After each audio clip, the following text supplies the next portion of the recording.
सिख का कोई भी कारज होवे, भावें कोई संसारी कारज होवे, भावें खुशी का समा होवे, भावें कोई बराग का समा होवे, तो उदों सिख गुरु के चरणों का आसरा लेंदा है। जे कोई संसार कारज है तो भी उहदी संपूर्णताई वास्ते गुरु के अगे अरदास की जाती है। जे कोई खुशी का समा है, उस दे विघ्नां नूं नाश करन वास्ते, उहदी कार्य की संपूर्णताई वास्ते गुरु के चरणों च अरदास की जाती है। अरदास एकाग्र मन होके, अगर एकाग्र हो जाए, एकाग्र होकर अरदास गुरु के चरणों च हो जाए, वो फिर गुरु समर्थ है, गुरु सर्व व्यापक है, तो गुरु के चरणों च अरदास पहुँचती है। जिस तरह निशान ची एक निशाना लाउंदा है, अगर निशाना लाउण वाले मनुख का हथ जां उहदी निगाह उहदे विच कोई ना कोई विघन पै जावे तो निशाना टिकाणे ते नहीं लगता। इस तरह एक अरदास है, अरदास दे विच कोई विघन ना पवे, एकाग्र मन होकर अरदास हो जावे तो गुरु सुनता है। वो अरदास पुरातन समयां तो, सतयुग तो लैके भी जिहड़ा सर्व व्यापक गुरु है, निरंकार है, ना रूप है, ना रेख है, ना रंग है, ना आकार है, जदों उहदे चरनां च अरदास करते हाँ, उस वेले ही वो अरदास नूं संपूर्ण करता है। कित्थे बंगाल दे विच कलकत्ते तो तकरीबन 6 किलोमीटर के अंदर समुद्र दे विच एक सिख का जहाज़ फसिया होया है और उसने अरदास की है, गुरु नानक साहब जी की गद्दी ते कोई हाज़र होवे, जिहड़ा भी मौके ते हाज़र है मेरा जहाज़ बन्ने ला देवे। और उहदी अरदास प्रवान हुई है, उहदा जहाज़ बन्ने लाया। और कित्थे बाबा बकाला साहब की धरती है तो कित्थे बंगाल विच कलकत्ते का इलाका है। गुरु सर्व व्यापक है, जिथे भी कोई अरदास करता है उत्थों ही प्रगट हो जाता है। गुरु ग्रंथ साहिब जी दे विच वचन है, द्रौपदी लाज रखी हर प्रभ जी, छीनत वस्त्र दीन बहु साज, सुदामा आपदा ते राखिया, गन का पढ़त पूरे ते काज। भट्टां दी बाणी है, गुरु ग्रंथ साहिब विच दर्ज है। हिंदुस्तान की भरी सभा के अंदर एक औरत की इज्जत नूं हथ पाया जा रहा और औरत ने अरदास की है भगवान के चरणों च, जिहदा जिक्र गुरु ग्रंथ साहिब विच भट्टां ने लिखिया है। पांडवां वल देखिया, पांडव भी सबो भजे आसरा, चुके सब असराओ, चित आवे उस पार ब्रह्म लगे ना तत्ती वाओ। जद सारे आसरे खत्म हो जाण, एक प्रभु का आसरा होवे तो फिर परमेश्वर आसरा करता है। जिन्ना चिर कोई ना कोई आसरा बनिया रहिंदा, फिर परमेश्वर आसरा नहीं करता। गुरु ग्रंथ साहिब जी का वचन है, सारे आसरे खत्म हो जाण ते कोई आसरा ना होवे तो उन्होंने परमेश्वर फिर तत्ती वाह लगन नहीं दिंदा। द्रौपदी ने भगवान कृष्ण अगे एक सवाल रखिया, गुरमुखो सारा ही हिंदू इतिहास अगर पढ़िया जाए तो गुरु ग्रंथ साहिब जी की कथा हो सकती है, नहीं तो हो नहीं सकती। क्योंकि इतिहास में सारा ही गुरु ग्रंथ साहिब के अंदर हिंदू इतिहास है। सतयुग तो लैके बाणी पढ़ के देखो, पुरातन जिन्ने भी गुरसिख भगत होए ने उन्हां दा इतिहास गुरु ग्रंथ साहिब विच है। द्रौपदी ने एक सवाल भगवान कृष्ण के अगे रखिया। सारी दुनिया जानती है, गुरु ग्रंथ साहिब विच बचन लिखिया होया है। एक बंदियां कोल राजनीतिक ताकत भी है और मनुखों की पावर भी है। कईयां को मनुखों की पावर होंदी है, राजनीतिक पावर नहीं होंदी। कईयों को राजनीतिक पावर होंदी है, मनुख नहीं होंदे। कईयां को मनुख होंदे, राजनीतिक पावर नहीं होंदी। कईयां को धार्मिक पावर होंदी है, राजनीतिक नहीं होंदी। पावर वखरी वखरी है। द्रौपदी कोल सारियां पावरां सन। उहदे कोल धार्मिक पावर वास्ते भी पावर सी, उहदे कोल मनुखां वाली पावर भी सी, जिहड़ी सारी खत्म हो चुकी सी। पांडव कुछ कर नहीं सकते सी। द्रौपदी ने एक बेनती की भगवान कृष्ण के अगे। कहन लगी, महाराज कहते परमेश्वर हथ तो भी नेड़े है।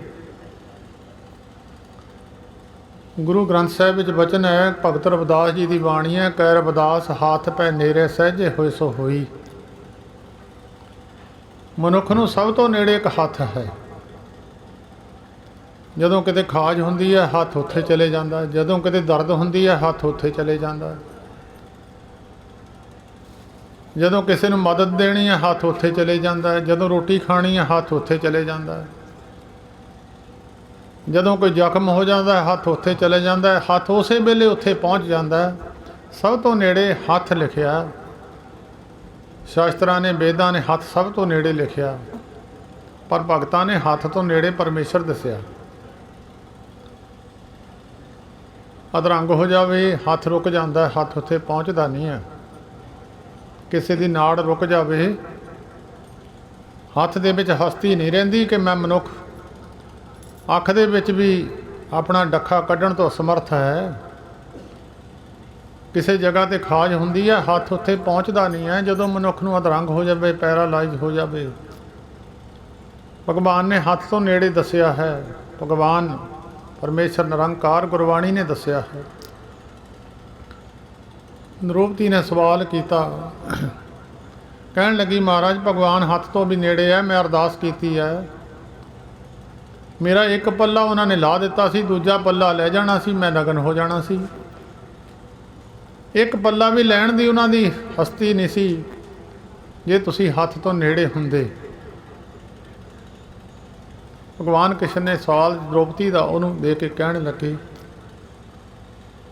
ऐ द्रौपदी तेरे विच कमी हो सकती है, अरदास विच कमी हो सकती है, गुरु विच कमी नहीं, परमेश्वर विच कमी नहीं, सिख विच कमी हो सकती है। कई बारी गुरु पावरफुल हुंदा है, गुरु सिख दे विच समर्था नहीं हुंदी उत्थे तक पहुँच जावे। गुरु कामल होवे, सिख आमल होवे ते रब शामिल हो जाता है। जे तीनों विच एक विच कमी है तो तीजी चीज़ प्रगट नहीं हुंदी। इस्त्री विच नुक्स होवे, मनुख विच ना होवे तो तीजी चीज़ प्रगट नहीं हुंदी। जे मनुख विच नुक्स होवे, इस्त्री विच ना होवे तां भी नहीं प्रगट हुंदी। गुरु कामल होवे, सिख आमल होवे तो रब शामिल है। जे दोनों विच एक च नुक्स है तो रब शामिल नहीं हुंदा। सिख आमल नहीं, सतगुर पूरा क्या करे, ज्यों सिखा मैं चूक, अंधे एक न लगे ज्यों बांस बजाइए फूक। बहुत सारे सिख गुरु साहिबान के चरणों 'च फेल हो गए। गुरु नानक साहिब जी तो बड़ा गुरु तो नहीं मिल सकता सी। दुनिया दे विच सब तो निरंकार स्वरूप गुरु नानक आप नारायण कला धार जग में परवरियो, निरंकार आकार जोत जग मंडल करियो। निरंकार जी गुरु नानक साहिब जी का शरीर धारण करके आप आए ने संसार के अंदर। ये गल सतयुग दे विच संतोख रिखी दे गुरु ने गल अपने सेवकां नूं दस रहा सी। जिहड़ा संतोख सर सरोवर है, जे संतोख रिखी दी ਗੁਰੂ ਅਰਜਨ ਦੇਵ ਮਹਾਰਾਜ ਨੇ ਪੱਟਿਆ ਸੀ ਮੱਟ ਵਿੱਚੋਂ, ਉਸ ਦੇ ਗੁਰੂ ਨੇ ਬਚਨ ਆਪਣੀ ਸੰਗਤ ਵਿੱਚ ਬੈਠ ਕੇ ਕੀਤਾ ਸੀ। ਕਹਿਣ ਲੱਗੇ ਭਾਈ ਇੱਕ ਸਮਾਂ ਐਸਾ ਆਵੇਗਾ, ਨਿਰੰਕਾਰ ਜੀ ਆਪ ਗੁਰੂ ਨਾਨਕ ਦੇ ਰੂਪ ਵਿੱਚ ਧਰਤੀ ਤੇ ਆਉਣਗੇ, ਜਿਹੜੀ ਦੁਨੀਆ ਦਰਸ਼ਨ ਕਰੂਗੀ ਉਹਨਾਂ ਦਾ ਵੀ ਲਾਭ ਹੋਵੇਗਾ, ਉਹਨਾਂ ਨੂੰ ਵੀ ਜਿਹੜੇ ਉਹਨਾਂ ਦੇ ਬਚਨ ਸੁਣਨਗੇ ਉਹਨਾਂ ਨੂੰ ਤਾਂ ਹੋਵੇਗਾ ਹੀ, ਦਰਸ਼ਨ ਦਾ ਵੱਡਾ ਪ੍ਰਤਾਪ ਹੋਵੇਗਾ। ਉਸ ਵੇਲੇ ਜਿਹੜੇ ਲੋਕ ਉਸ ਸੰਗਤ ਵਿੱਚ ਬੈਠੇ ਸੀ ਉਹ ਇਹ ਸੋਚ ਰਹੇ ਸੀ ਵੀ ਜਿਹੜੇ ਉਸ ਵੇਲੇ ਜਨਮ ਲੈਣਗੇ ਬੜੇ ਭਾਗਸ਼ੀਲ ਹੋਣਗੇ। 80 ਹਜ਼ਾਰ ਬਰਾ ਤਪੱਸਿਆ ਕਰਕੇ ਰਿਸ਼ੀ ਮੁਨੀ ਜਿਨ੍ਹਾਂ ਨੂੰ ਨਿਰੰਕਾਰ ਦਾ ਦਰਸ਼ਨ ਨਹੀਂ ਹੁੰਦਾ ਸੀ, ਕਲਯੁਗ ਵਿੱਚ ਸਹਿਜੇ ਨਿਰੰਕਾਰ ਦਾ ਦਰਸ਼ਨ ਹੋ ਜਾਏਗਾ। ਗੁਰੂ ਨਾਨਕ ਸਾਹਿਬ ਆਪ ਨਿਰੰਕਾਰ ਦੁਨੀਆ ਵਿੱਚ ਵਿਚਰਨਗੇ, ਜਿਹੜੇ ਦਰਸ਼ਨ ਕਰਨਗੇ ਭਲਾ ਹੋ ਜਾਵੇਗਾ। ਤੇ ਗੁਰੂ ਨਾਨਕ ਸਾਹਿਬ ਆਪ ਨਾਰਾਇਣ ਕਲਾਧਾਰ ਜਗ ਮੈਂ ਪਰਵਰਿਓ, ਐਡਾ ਗੁਰੂ ਤਾਂ ਲੱਭ ਨਹੀਂ ਸਕਦਾ ਸੀ, ਪਰ ਮੂਲਾ ਖੱਤਰੀ ਸਿਆਲਕੋਟ ਦਾ ਰਹਿਣੇ ਵਾਲਾ 200 ਸਾਲ ਦਾ ਸਮਾਂ ਲੱਗਿਆ। ਸਿੱਖ ਵਿੱਚ ਕਮੀ ਸੀ, ਗੁਰੂ ਪੂਰਨ ਸੀ। ਸਤਿਗੁਰ ਪੂਰਾ ਕਿਆ ਕਰੇ ਜਿਉਂ ਸਿੱਖਾਂ ਮੈਂ ਚੂਕ, ਅੰਧੇ ਏਕ ਨਾ ਲੱਗੇ ਜਿਉਂ ਬਾਂਸ ਵਜਾਈਏ ਫੂਕ। ਗੁਰੂ ਕੀ ਕਰੇਗਾ ਜੇ ਸਿੱਖ ਵਿੱਚ ਕਮੀ ਹੋਵੇ। ਕਹਿਣ ਲੱਗੇ ਦ੍ਰੋਪਦੀ ਤੇਰੇ ਵਿੱਚ ਕਮੀ ਹੋ ਸਕਦੀ ਹੈ, ਗੁਰੂ ਵਿੱਚ ਤਾਂ ਨਹੀਂ ਕਮੀ ਹੋ ਸਕਦੀ। ਕਹਿਣ ਲੱਗੀ ਮਹਾਰਾਜ ਮੈਂ ਤੁਹਾਨੂੰ ਚੇਤੇ ਕੀਤਾ ਤੁਸੀਂ ਪਹੁੰਚੇ ਨਹੀਂ, ਇੱਕ ਪੱਲਾ ਉਹਨੇ ਲਾ ਦਿੱਤਾ ਸੀ। ਭਗਵਾਨ ਕਹਿਣ ਲੱਗੇ ਦ੍ਰੋਪਦੀ ਤੂੰ ਅਰਦਾਸ ਕਿੱਦਾਂ ਕੀਤੀ ਸੀ? ਕਹਿਣ ਲੱਗੇ ਤੇਰੀ ਅਰਦਾਸ ਵਿੱਚ ਕਮੀ ਹੋ ਸਕਦੀ ਹੈ। ਕਹਿਣ ਲੱਗੇ ਤੂੰ ਸਾਨੂੰ ਚੇਤੇ ਕੀਤਾ ਹੈ ਦਵਾਰਕਾ ਵਾਸੀ ਮੇਰੀ ਮਦਦ ਕਰੋ, ਸਾਨੂੰ ਦਵਾਰਕਾ ਤੋਂ ਚੱਲ ਕੇ ਆਉਣ ਦਾ ਸਮਾਂ ਤਾਂ ਲੱਗ ਜਾਣਾ ਸੀ। ਜੇ ਤੂੰ ਸਾਨੂੰ ਕਹਿ ਦਿੰਦੀ ਹੈ ਘਟ ਘਟ ਵਾਸੀ ਮੇਰੀ ਮਦਦ ਕਰੋ, ਮੈਂ ਤੇਰੇ ਕੋਲੇ ਖੜਾ ਸੀ, ਮੈਂ ਇੱਥੋਂ ਹੀ ਪ੍ਰਗਟ ਹੋ ਜਾਣਾ ਸੀ। ਜੇ ਅਸੀਂ ਕਹੀਏ ਗੁਰੂ ਸਾਹਿਬ ਹਜ਼ੂਰ ਸਾਹਿਬ ਹੀ ਬੈਠੇ ਆ, ਹਜ਼ੂਰ ਸਾਹਿਬ ਦਾ ਨਾਂ ਲਵਾਂਗੇ ਤਾਂ ਸਮਾਂ ਲੱਗੇਗਾ। ਜੇ ਕਹਾਂਗੇ ਘਟ ਘਟ ਵਾਸੀ ਤਾਂ ਗੁਰੂ ਉੱਥੇ ਕੋਲੇ ਹੀ ਹੈ, ਹਰੇਕ ਦੇ ਨਾਲ ਹੀ ਹੈ। ਘਟ ਘਟ ਮੈਂ ਹਰਜੂ ਵਸੈ ਸੰਤਨ ਕਹਿਓ ਪੁਕਾਰ। ਕਹਿਣ ਲੱਗੇ ਭਾਈ ਸਾਨੂੰ ਆਉਣ ਵਾਸਤੇ ਦੇਰੀ ਤਾਂ ਲੱਗਣੀ ਸੀ, ਸਿੱਖ ਵਿੱਚ ਕਮੀ ਹੋ ਸਕਦੀ ਹੈ। ਸੋ ਅਰਦਾਸ ਸਿੱਖ ਕੌਮ ਦੀ ਇਹ ਵਿਸ਼ਵਾਸ ਹੈ, ਪਰ ਅੱਜ ਤੱਕ ਕੋਲ ਤਾਂ ਕਲਯੁਗ ਦਾ ਸਮਾਂ ਹੈ। ਅਰਦਾਸ ਵੇਲੇ ਮੋਬਾਈਲ ਵੱਜ ਜਾਂਦੇ, 5-7 ਦੇ ਇਕਾਗਰਤਾ ਹੀ ਭੰਗ ਹੋ ਜਾਂਦੀ ਹੈ। ਪ੍ਰਭ ਕੀ ਉਸਤਤ ਕਰੋ ਸੰਤ ਮੀਤ, ਸਾਵਧਾਨ ਇਕਾਗਰ ਚੀਤ। ਸਾਵਧਾਨ ਇਕਾਗਰ ਹੁੰਦਾ ਸਾਰੇ ਤੁਸੀਂ ਬੈਠੇ ਹੋ, ਸਿਆਣੇ ਪੁਰਖ ਹੋ, ਤਕਰੀਬਨ ਸਾਰੇ ਧਰਮਾਂ ਨਾਲੇ ਜੁੜੇ ਹੋਏ ਹੋ। ਕੋਈ ਬਿਰਲਾ ਹੀ ਪੁਰਖ ਹੋਵੇਗਾ ਜਿਹੜਾ ਕਿਸੇ ਨੂੰ ਨਾ ਮੰਨਦਾ ਹੋਵੇਗਾ। ਪੰਜਾਬ ਦੀ ਧਰਤੀ ਹੈ, ਗੁਰੂਆਂ ਪੀਰਾਂ ਦੀ ਧਰਤੀ ਹੈ, ਇੱਥੇ ਪਹਿਲਾਂ ਹੀ ਬਖਸ਼ਿਸ਼ ਹੈ। ਬਹੁਤ ਸਾਰੇ ਗੁਰਮੁਖ ਗੁਰਬਾਣੀ ਨੂੰ ਮੰਨਣ ਵਾਲੇ ਵੀ ਹੋਣਗੇ, ਬਹੁਤ ਸਾਰੇ ਗੁਰਮੁਖ ਗੁਰਬਾਣੀ ਦਾ ਸਰਬ ਸਾਂਝੀ ਹੈ, ਸਾਰੇ ਮੰਨਦੇ ਨੇ। ਚਲੋ ਵੱਖਰੇ ਵੱਖਰੇ ਧਰਮਾਂ ਨਾਲ ਕਿਸੇ ਨਾਲ ਵੀ ਜੁੜਿਆ ਹੋ ਸਕਦਾ ਹੈ। ਇਕਾਗਰਤਾ ਹੀ ਹੋਣੀ ਹੈ। ਤੁਸੀਂ ਬੈਠ ਕੇ ਦੇਖੋ ਭਾਈ, ਸਾਹ ਬਾਹਰ ਨੂੰ ਕੱਢ ਲਓ ਜਾਂ ਅੰਦਰ ਨੂੰ ਕਰਕੇ ਰੋਕ ਲਓ। ਜੇ ਬਾਹਰ ਨੂੰ ਕੱਢ ਕੇ ਸਾਹ ਰੋਕ ਦਿਓ, ਜਿਨ੍ਹਾਂ ਤੇ ਤੁਸੀਂ ਸਾਹ ਨੇ ਛੱਡੋਗੇ ਮਨ ਕਿਤੇ ਨਹੀਂ ਜਾਵੇਗਾ, ਬਿਲਕੁਲ ਇਕਾਗਰ ਹੋਵੇਗਾ। ਜਦੋਂ ਸਾਹ ਨੂੰ ਖੁੱਲ੍ਹਾ ਛੱਡ ਦੋਗੇ ਇਕਾਗਰਤਾ ਹੀ ਭੰਗ ਹੋ ਜਾਊਗੀ। ਸਾਹ ਦੇ ਨਾਲ ਵੱਜਿਆ ਹੋਇਆ ਹੈ, ਉਹੀ ਨਿਰੰਕਾਰ ਹੈ, ਉਸ ਨੂੰ ਫੜਨਾ ਹੈ। ਜਿੱਦਾਂ ਸਾਹ ਰੋਕ ਕੇ ਇਕਾਗਰਤਾ ਹੀ ਹੁੰਦੀ ਹੈ, ਇਸੇ ਤਰ੍ਹਾਂ ਇਕਾਗਰਤਾ ਹੀ ਹੋ ਕੇ ਇਕਾਗਰ ਚਿੱਤ ਹੋ ਕੇ ਸਾਰੇ ਅਰਦਾਸ ਵਿੱਚ ਸ਼ਾਮਲ ਹੋ ਜਾਣ ਤੇ ਅਰਦਾਸ ਪ੍ਰਵਾਨ ਹੋ ਜਾਂਦੀ ਹੈ। ਪਰ ਇਕਾਗਰਤਾ ਹੀ ਕਲਯੁਗ ਦੇ ਸਮੇਂ ਦੇ ਅੰਦਰ ਪਹਿਲੀ ਗੱਲ ਤਾਂ ਸਰੀਰ ਨਹੀਂ ਉੱਦਾਂ ਦੇ ਰਹੇ, ਸਰੀਰਾਂ ਵਿੱਚ ਕਮੀ ਹੈ, ਸਰੀਰ ਬੈਠਣ ਤੋਂ ਵੀ ਅਸਮਰਥ ਹੋ ਗਏ। ਤੇ ਖੜੇ ਹੋ ਕੇ 2-4 ਮਿੰਟ ਦੀ ਅਰਦਾਸ ਹੁੰਦੀ ਹੈ। 2-4 ਮਿੰਟ ਦੀ ਅਰਦਾਸ ਵਿੱਚ ਇਕਾਗਰਤਾ ਹੀ ਹੋਣੀ ਬੜੀ ਮੁਸ਼ਕਲ ਗੱਲ ਹੈ। ਕਲਯੁਗ ਦਾ ਸਮਾਂ ਘੋਰ ਕਲਯੁਗ ਹੈ, ਮਨ ਬਿਰਤੀਆਂ 'ਤੇ ਅਸਰ ਹੈ, ਸੰਸਾਰੀ ਕੰਮਾਂ ਕਾਜਾਂ ਵਿੱਚ ਪ੍ਰਵਿਰਤੀ ਵੱਧ ਗਈ ਹੈ। ਧਾਰਮਿਕ ਪੱਖ ਦਾ ਜਿਹੜਾ ਪੱਖ ਸੀ ਉਹ ਡਾਊਨ ਹੈ।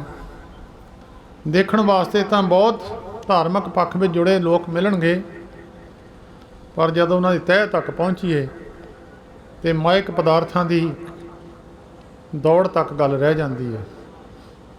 गुरु तेग बहादुर साहब जी का एक वचन है गुरु ग्रंथ साहब जी दे विच,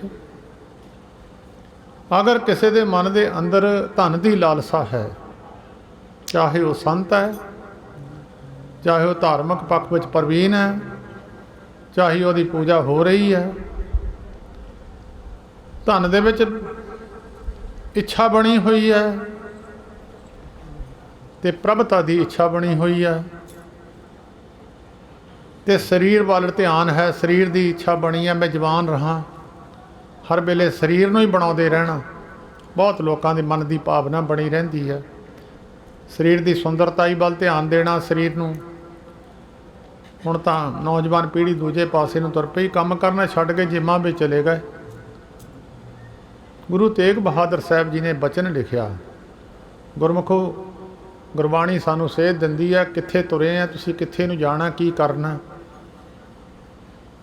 जिन्हां मनुखां अंदर ये तीन गल्लां ने, धन की दौड़ है, चाहे उन्हें बाणा पाया होवे संत वाला, चाहे बड़ा डेरा होवे, चाहे बड़े स्थान ते रहिंदा होवे, अंदर धन की खिच है ते प्रभुता की खिच है। मेरा सत्कार करे, मैनूं दुनिया मत्था टेके, मेरा सत्कार होवे हर जगह ते।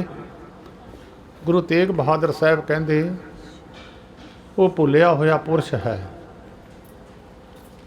धन जोबन प्रभुता के मद में ऐनस रहे दीवाना, साधो ए जग परम भुलाना। राम नाम का सिमरन छोड़िया, जिहदे विच तीन गल्लां ने, वो राम नाम के सिमरन के नाल नहीं जुड़ सकता, भुलेखा गवा देवे। माया हाथ बकाना, जन नानक कोटन मैं को, गुरमुख होए पछाना। ये पवित्र नगर है जिथे युग पुरुष, महान युग पुरुष जिन्होंने गुरु नानक साहब का स्वरूप बहुत दुनिया ने मन्निया, महान पुरुष संत बाबा जवाला सिंह जी महाराज हरखोवाल वाले, ये परिवार नाल उन्हां दा संबंध सी। जदों 5 मैंबरी कमेटी भी बनाई है हरखोवाल की, इत्थे इसे ही बैठे, इसे नगर विच ही बैठे सन। और इन्हां दे बजुर्ग बाबा शाम सिंह, उन्हां दा बहुता प्रेम सी संत महाराज जी दे नाल, और वो भी स्नेह रखते सन। पुत्रां नाल घट बनदी सी। एक बार किसी ने बेनती की, महाराज तुहाडे नाल प्रेम तो बड़ा इहदा, पुत्रां नाल नहीं बनदी। कहण लगे साडा ही खेड रचिया होया, कुछ असीं इन्हां दा इदां मोह कढ़ देना, कुछ आप किरपा कर देनी है, पार कर देने आ। एड्डी वड्डी किरपा सी। इस नगर विच बहुत आया करदे सन वो। चलो फिर परिवार जुड़िया, बड़ी खुशी हुई है। बहुत सारे परिवार उन्होंने छड्ड के गाहां दी नौजवान पीढ़ी बड़े औखे है साडे देखण विच ने। जिहड़े परिवार बजुर्ग आउंदे सी, परिवार छड्ड के, बड़े औखे परिवार है, उन्हां दे बड़े औखे काम है, शरीर भी औखे है। उन्हां विच इह गल्लां नहीं सी, धन की खिच तां माड़ी मोटी भी नहीं सी। जिहड़े जाणदे, जिन्हां ने दर्शन कीते उहदे जाणदे होणगे। जिथे जाना बड़े बड़े ढेर धन दे लग जाने, छड्ड के चले जाते सी, कदी हथ नहीं लाया पैसे नूं। धन तो उन्होंने अगे पिछे धन दौलत नट्ठी फिरदी सी, पर वो परवाह नहीं सी करते कदी भी, कदी धन नूं हथ नहीं सी लाया। जिथे कोई अस्थान गुरुद्वारा नेड़े होना, कहना उत्थे पहुँचा दिओ। मान सत्कार का तो मतलब कोई ना सी। कई बारी इदां दे कपड़े पा लेने। एक बार एक शहरा उच्चा नीवी, एक नीवी मोहरी नीवी ते उच्ची, ते चोला भी बहुता नीवा नहीं सी पाउंदे हुंदे, गोडियां दे थोड़ा जिहा नीवा रखना, आम सधारण जिहा पहरावा रखना, बहुत ज़्यादा। पर उदा साधु महात्मा जे कोई बहुता ज़्यादा टौर कढ़े तो उन्होंने भी कहते नहीं सी, कुछ भी सत्कार करते सी। साधु धर्म का पक्ष का बड़ा सत्कार रखना। जे किसी ने कहना महाराज फलानी जगह साधु है, बड़ी राजियां मंगर रहिंदे आ, कहना सौहरिओ साधु राजे हुंदे आ, इन्हें नहीं टौर कढ़नी, टौर किन कढ़नी है होर। जे किसी ने कहना मारा फलाने साधु नंगे ही रहिंदे आ, कहना सौहरिओ साधु बेपरवाह हुंदे, इन्हां नूं की परवाह किसे दी। गल नहीं किसी ते आउण देनी और आप नीवें रहना। सारियां भाषा जानते हुंदे सी। जे किसी ने इंग्लिश विच गल करनी कहना भाई मैं तां अनपढ़ हाँ, मेरे नाल तुसीं पंजाबी विच गल करया करो। आपस को जो जाने नीचा सोऊ गनिया सब ते उच्चा, ब्रह्म ज्ञानी ऊच ते ऊचा माने अपने है सब ते नीचा। जिहड़ा सारियां नालों नीवा हो गया ब्रह्म अवस्था में चले गया। जिहड़ा संसार की मत संसार नूं देनी चाहुंदा वो बड़ा अपने आप नूं गिणदा है। यही परमेश्वर दे नाल दा जीव दा फर्क है। हौमे नावे नाल विरोध है, दोए ना बसे एक थाए। मैं जिथे दो एक जगह ते बसते नहीं है, ते हौमे आ गई परमेश्वर नहीं बसना, परमेश्वर आ गया तो हौमे नहीं बसनी रहनी। दोए चीज़ां जिदा धुप छां कट्ठियां नहीं रहिंदियां, गर्मी सर्दी कट्ठियां नहीं रहिंदियां, प्रकाश हनेरा कट्ठे नहीं रहिंदे। इस तरह हौमे नावे कट्ठे नहीं रहिंदे। पुराना रोग है जिहड़े मनुख दा निवृत्त हो जावे वो मनुख ब्रह्म अवस्था नूं पहुँच जाता है। बड़े रस्ते दे विच रुकावटां ने, बड़ियां विघन ने। पहाड़ां तो नदी निकलती है, समुद्र तक पहुँचण तक बड़े विघन ने। पहाड़ां चों गुजरती हुई, उजाड़ां विचों गुजरती हुई, खेतां विचों गुजरती हुई नदी समुद्र तक पहुँचण दा टाइम लग जाता। इस तरह जीव नूं परमेश्वर तक पहुँचण दा टाइम लग जाता। इहदे भी रस्ते विच बहुत विघन है। इहनूं भी पहुँचण तक विघन अनेकां विघन ने। उन्हां विघनां नूं दस्सण वास्ते गुरबाणी गुरु ग्रंथ साहिब जी दी, जो गुरु ग्रंथ साहिब जी है ज्ञान है, सर्व धर्मां दा साझा ज्ञान है। मुसलमान पढ़ लवे, हिंदू पढ़ लवे, सिख पढ़ लवे। हुण तां सिख कहंदे सातों बिना कोई पढ़े ही ना। चौं वर्णा को उपदेश, नानक उस पंडित को सदा आदेश। खत्री ब्राह्मण सूद बैस उपदेश, चौं वर्णा को साझा। ये साझा ज्ञान है गुरु ग्रंथ साहिब जी का। कोई भी पढ़ लवे वो मनुख अपनी मंजिल तय करके अखीर परमेश्वर तक पहुँच जाता। विआह का समागम है, भावें समा कोई भी होवे, धार्मिक पक्ष में जदों भी आइए ਉਹਦੇ ਵਿੱਚੋਂ धार्मिक पक्ष की कोई ना कोई गल लै लैनी जरूरी है, क्योंकि धार्मिक पक्ष सदा ही रहिंदा। विआह की खुशी नूं विघनां तो नाश करने वास्ते गुरु का आसरा लिया। बाकी आपां सब धार्मिक पक्ष गुरु ग्रंथ साहिब जी बैठे ने, धार्मिक पक्ष है ਉਹਦੇ ਵਿੱਚ ज्ञान जिहड़ा साझा है। कोई ना कोई ज्ञान की गल लै जाइए तो मनुख नूं लाभ हो जाता है। जिन्ने सवास गुरु की बाणी सुनते हैं, गुरु की कथा सुनते हैं, गुरु के दर्शन करदे बतीत हो जाण, उन्ने सवास सफले गिने जाते हैं।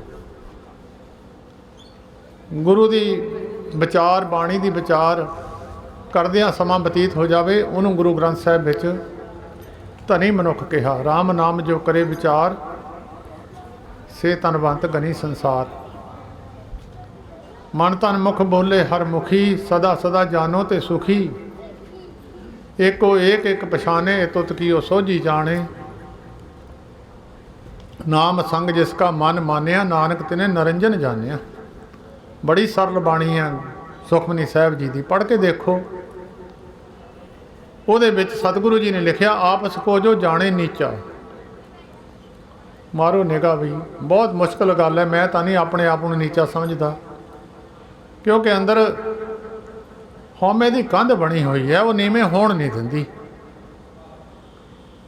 जिहड़ा मनुख आपस को नीचा समझ गया उन्होंने ब्रह्म अवस्था प्राप्त हो जाती है। नीवें होना ही बड़ा औखा, जन्म लग जाते हैं।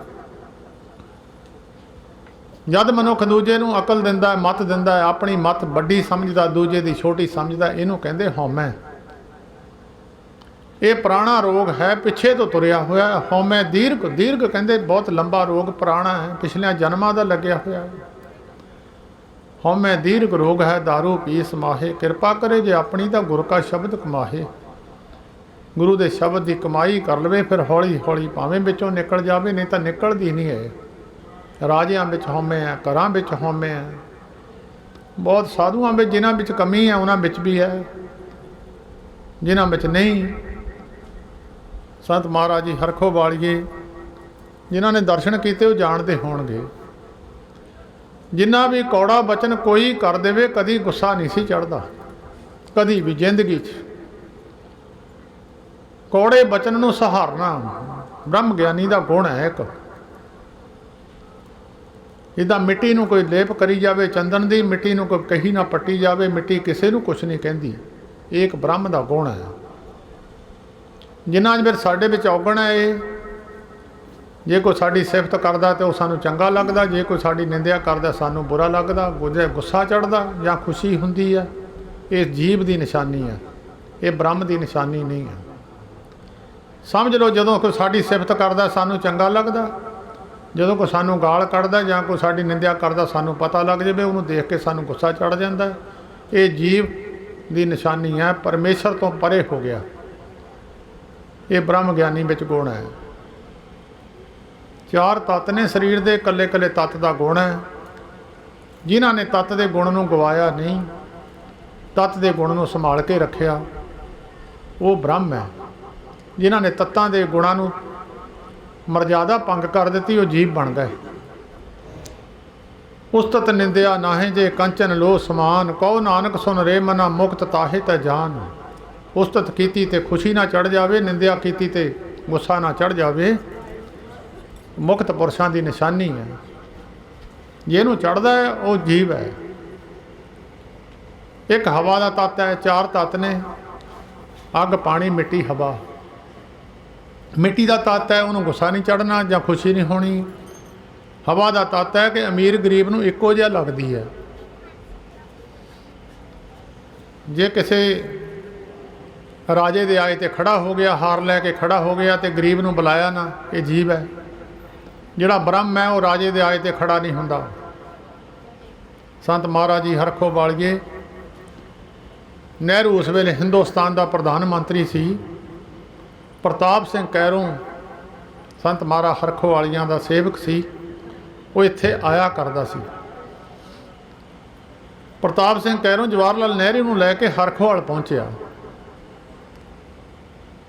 संत महाराज जी ने बुलाया नहीं, उसनूं ना उहदे वल देखिया। और फिर जिहड़ा लैके आया होवे उहनूं बड़ी इस गल की हानि हुंदी कि मैं प्रधानमंत्री हिंदुस्तान का, लोग तो सामने खड़े हुंदे सत्कार वास्ते, इन्हां ने बुलाया नहीं है। फिर उन्होंने जवाहर प्रताप सिंह कैरों ने महापुरुषों के कान विच गल कही। कहन लग्या महाराज पंडित जी आए है। कहन लगे इनू पुछ पंडितां वाले काम करदा है, ये मास शराब खांदा, वो खांदा सी। उहदे तो बाद फिर जवाहर लाल ने खाधा नहीं, फिर पैरीं डिग पिया। इनू कहंदे जैसे राज रंक को लागे तुल भवान, राजा आ जावे खड़े नहीं होना, गरीब आए तो नरादरी नहीं करनी। जिहदे अंदर ये औगण है वो जीव है, जिहदे विच ये गुण है वो ब्रह्म है। एक अग का तत्त है। अग किसी के मोड़िया मुड़दी नहीं है, अग का सुभाव है, अपनी मर्जी ना जाती है। ब्रह्म ज्ञानी का ये है गुनाहो, जै पावक का सहज सुभाव। ब्रह्म किसी का मोड़िया नहीं मुड़दा, अपनी मौज विच विचरदा। एक तत्त है पानी का। पानी नूं मैल नहीं लगती, ये मिट्टी जिन्ने मर्जी घोल दो मिट्टी थले बह जाती है, पानी फिर साफ का साफ रह जाता। जिस मनुख नूं ब्याह विच जाके होर मैल लग गई, धार्मिक पक्ष में जाके होर तरह बह गया, बखरे बखरे रूप, जदों किते भी गया उत्थे दा रंग फड़ लिया। सतगुरु जी बाणी विच लिखदे, ब्रह्म ज्ञानी निर्मल ते निर्मला, जैसे मैल ना लागे जला। जिहदे मन नूं मैल नहीं लगदी, किते भी चलिया जावे। जे गनका दे संत गए तो गनका नूं संत बना दिता। जे अजामल दे संत गए, अजामल दा औगण नहीं फड़िया, अजामल नूं संत बना दिता, सचखंड पहुँचा दिता। जे कोड़ियां दे कोल गुरु नानक साहब गए, उन्हां दा कोड़ खत्म कर दिता, उन्होंने संत बना दिता। कौडे राक्षस को गए, कौडे राक्षस का औगण नहीं फड़िया, उन्होंने गुण दे के मंजी बख्श दी। कौडे राक्षस नूं सज्जण वर्गे जिहड़े लोकां नूं मार मार के ठगदे सी, मार मार के खूह 'च सट्टदे सी, ਉਹਦੇ ਵਾਲੇ ਔਗਣ ਨੂੰ ਗ੍ਰਹਿਣ ਨਹੀਂ ਕੀਤਾ, ਉਹਨੂੰ ਗੁਣ ਦੇ ਕੇ ਸੱਜਣ ਨੂੰ ਵੀ ਮੰਜੀ ਦੇ ਦਿੱਤੀ। ਇਹ ਬ੍ਰਹਮ ਦਾ ਗੁਣ ਹੈ। ਜਿਨ੍ਹਾਂ ਨੇ ਆਪਣੇ ਸਰੀਰ ਦੇ ਤੱਤਾਂ ਦੀ ਮਰਜ਼ਾਦਾ ਭੰਗ ਕਰ ਦਿੱਤੀ ਉਹ ਜੀਵ ਹੈ। ਮਰਜ਼ਾਦਾ ਤਾਂ ਤੁਸੀਂ ਕੜਾਹ ਪ੍ਰਸ਼ਾਦ ਦੀ ਭੰਗ ਕਰਦੇ ਹੋ, ਉਹ ਨਹੀਂ ਮੁੜ ਕੇ ਸਕਦਾ ਕੋਈ। 4 ਚੀਜ਼ਾਂ ਪੈਂਦੀਆਂ ਕੜਾਹ ਪ੍ਰਸ਼ਾਦ ਵਿੱਚ, ਚਾਰੇ ਚੀਜ਼ਾਂ ਇਕੱਠੀਆਂ ਹੀ ਪਾ ਕੇ ਰਿੰਨ ਦਿਓ, ਕੜਾਹ ਪ੍ਰਸ਼ਾਦ ਨਹੀਂ ਬਣਦਾ, ਨਿੰਦਿਆ ਦਾ ਕਾਰਨ ਬਣ ਜਾਂਦਾ। ਨਾ ਉਹਦਾ ਮਹਿਕ ਆਉਂਦਾ, ਨਾ ਉਹ ਖਾਣ ਦਾ ਆਨੰਦ ਆਉਂਦਾ। ਉਹਨੂੰ ਮਰਜ਼ਾਦਾ ਅਨੁਸਾਰ ਪਾਇਆ ਜਾਂਦਾ। ਸਬਜ਼ੀ ਦਾਲ ਹੈ, ਮਰਜ਼ਾਦਾ ਹੈ। ਦੁੱਧ ਨੂੰ ਜੰਮਣ ਲਾਉਣਾ ਮਰਜ਼ਾਦਾ ਹੈ। ਦੁੱਧ ਨੂੰ ਲੰਮਾ ਟਾਈਮ ਰੱਖਣਾ ਮਰਜ਼ਾਦਾ ਰੱਖਣੀ ਪੈਂਦੀ ਹੈ। ਇੱਦਾਂ ਹੀ ਸਰੀਰ ਦੀ ਮਰਜ਼ਾਦਾ ਹੈ, ਜੀਵ ਦੀ ਮਰਜ਼ਾਦਾ ਹੈ। ਜੇ ਪਰਮੇਸ਼ਰ ਤੱਕ ਪਹੁੰਚਣਾ ਤਾਂ ਮਰਜ਼ਾਦਾ ਰੱਖਣੀ ਪਊਗੀ, ਤਾਂ ਉੱਥੇ ਤੱਕ ਪਹੁੰਚੇਗਾ। ਸੋ ਜੋ ਹੁਕਮਨਾਮੇ 3 ਦਿਨਾਂ ਤੋਂ ਬਾਅਦ ਗੁਰੂ ਗ੍ਰੰਥ ਸਾਹਿਬ ਜੀ ਦੀ ਪਵਿੱਤਰ ਰਸਨਾ ਦੁਆਰਾ, ਸਾਰਿਆਂ ਨੇ ਤਾਂ ਨਹੀਂ ਸੁਣੇ, ਪਰ ਇੱਕ ਚੇਤਾ ਰੱਖਿਆ ਕਰੋ ਗੁਰਮੁਖੋ। ਗੁਰੂ ਗੋਬਿੰਦ ਸਿੰਘ ਸਾਹਿਬ ਜੀ ਮਹਾਰਾਜ ਨੂੰ ਪੁੱਛਿਆ ਸੀ, ਮਹਾਰਾਜ ਗੁਰੂ ਗ੍ਰੰਥ ਸਾਹਿਬ ਜੀ ਦੀ ਬਾਣੀ ਦਾ ਸਾਰਾ ਫਲ ਲੈਣਾ ਹੋਵੇ, ਸਾਹਿਬ ਕਹਿੰਦੇ 9ਵੇਂ ਪਾਤਸ਼ਾਹ ਗੁਰੂ ਤੇਗ ਬਹਾਦਰ ਸਾਹਿਬ ਜੀ ਦੇ ਸ਼ਲੋਕ ਸਾਰੇ ਸੁਣ ਲਵੇ, ਭੋਗ ਸਾਰਾ ਸੁਣ ਲਵੇ, ਸਾਰੇ ਪਾਠ ਦਾ ਫਲ ਮਿਲ ਜੂਗਾ। ਪਰ ਕੋਈ ਲੈਣ ਵਾਸਤੇ ਤਿਆਰ ਨਹੀਂ ਆ। ਸਾਰੇ ਬਾਅਦ ਵਿੱਚ ਹੀ ਆਉਂਦੇ ਆ। ਸ਼ਲੋਕ ਮਹੱਲਾ 9ਵਾਂ ਤੇ ਜਾਂ ਭੋਗ ਪਹਿਲਾਂ ਹੀ ਪੈ ਜਾਂਦਾ। ਇਹ ਕਲਯੁਗ ਦੀ ਨਿਸ਼ਾਨੀ ਹੈ। ਜੇ ਮੁਫਤ ਵਿੱਚ ਸਾਰੇ ਅਖੰਡ ਪਾਠ ਦਾ ਫਲ ਲੈਣਾ ਹੋਵੇ, ਉਨਾ ਕੇ ਸੁਣ ਲਵੇ, ਆ ਕੇ ਘੰਟਾ ਕੁ ਵੀ ਨਹੀਂ ਲੱਗਦਾ। ਪਰ ਗੁਰਮੁਖੋ ਇਹ ਗੱਲਾਂ ਸਾਧੂ ਦੀ ਸੰਗਤ ਵਿੱਚ ਜਾ ਕੇ ਮਿਲਦੀਆਂ, ਉੱਦਾਂ ਮਿਲਦੀਆਂ ਨਹੀਂ। ਜੋ ਹੁਕਮਨਾਮੇ ਸਤਿਗੁਰੂ ਜੀ ਨੇ ਬਖਸ਼ਿਸ਼ ਕੀਤੇ ਹੈ, ਜਿੰਨੀ ਕੁ ਮਤ ਬੁੱਧੀ ਮਹਾਂਪੁਰਸ਼ਾਂ ਨੇ ਬਖਸ਼ੀ ਹੈ, ਉਸ ਮਤ ਬੁੱਧੀ ਅਨੁਸਾਰ ਤੁਹਾਡੇ ਨਾਲ ਵਿਚਾਰ ਕਰਨੀ ਹੈ। ਪੂਰੇ ਤੇ ਪ੍ਰਧਾਨ ਸੁਣਤੇ ਹਰ ਕਥਾ, ਸੰਤਾਂ ਸੰਗ ਉਧਾਰ ਸਗਲਾ ਦੁੱਖ ਲੱਥਾ। ਜਿਹੜੇ ਹਰੀ ਪਰਮੇਸ਼ਰ ਦੀ ਕਥਾ ਨੂੰ ਸੁਣਦੇ ਆ, ਰਾਮ ਦੇ ਨਾਮ ਦੀ ਵਿਚਾਰ ਨੂੰ ਸੁਣਦੇ ਆ, ਉਹਨਾਂ ਦੇ ਵੱਡੇ ਭਾਗ ਲਿਖੇ ਆ ਗੁਰੂ ਗ੍ਰੰਥ ਸਾਹਿਬ ਜੀ ਦੇ ਵਿੱਚ। ਜਿਹੜੇ ਕਥਾ ਵਿੱਚ ਵਿਘਨ ਪਾਉਂਦੇ ਆ, ਉਹਨਾਂ ਨੂੰ ਬੜਾ ਸਤਿਗੁਰੂ ਜੀ ਨੇ ਬੜਾ ਵੱਡਾ ਪਾਪ ਕਰਮ ਕੀਤਾ ਦੱਸਿਆ 10ਵੇਂ ਪਾਤਸ਼ਾਹ ਜੀ ਨੇ। ਗੁਰੂ ਦੀ ਵਿਚਾਰ ਚੱਲਦੀ ਹੋਵੇ, ਉਹਦੇ ਵਿੱਚ ਬੈਠ ਕੇ ਉਹਨੂੰ ਸਰਵਣ ਕਰਨਾ ਬਹੁਤ ਵੱਡਾ ਪੁੰਨ ਹੈ। ਸੋ ਗੁਰੂ ਗ੍ਰੰਥ ਸਾਹਿਬ ਜੀ ਮਹਾਰਾਜ ਦੀ ਪਵਿੱਤਰ ਰਸਨਾ ਦੁਆਰਾ ਉਚਾਰੇ ਹੋਏ, ਬਖਸ਼ਿਸ਼ ਕੀਤੇ ਹੋਏ ਹੁਕਮਨਾਮੇ ਥੋੜ੍ਹੇ ਸਮੇਂ ਵਾਸਤੇ ਵਿਚਾਰ ਸਰਵਣ ਕਰੀਏ। ਗੁਰਮੁਖੋ ਵਿਆਹ ਦੀਆਂ ਰਸਮਾਂ ਬਦਲਦੀਆਂ ਚਲੇ ਗਈਆਂ। ਸਤਯੁਗ ਵਿੱਚ ਵਿਆਹ ਦੀ ਰਸਮ ਸੀ, ਅੱਗੇ ਮੁੰਡਾ ਸੋਹਣਾ ਸੁਨੱਖਾ ਜਾਂ ਉਹਦੇ ਵਿੱਚ ਹੋਰ ਕੋਈ ਗੁਣ ਨਹੀਂ ਸੀ ਦੇਖਦੇ, ਸ਼ਰਤ ਰੱਖ ਦਿੰਦੇ ਹੁੰਦੇ ਸੀ, ਜਿਹੜਾ ਸ਼ਰਤ ਪੂਰੀ ਕਰ ਦੇਵੇ ਉਹ ਲੜਕੀ ਲੈ ਜਾਵੇ। ਸਤਯੁਗ ਵਿੱਚ ਧਾਰਮਿਕ ਪੱਖ ਵਿੱਚ ਸ਼ਰਤ ਰੱਖਦੇ ਸੀ, ਜਿਹੜਾ ਧਾਰਮਿਕ ਪੱਖ ਵਿੱਚ ਪ੍ਰਵੀਨ ਹੋਵੇ ਤੇ ਉਹ ਲੜਕੀ ਲੈ ਜਾਂਦਾ ਸੀ।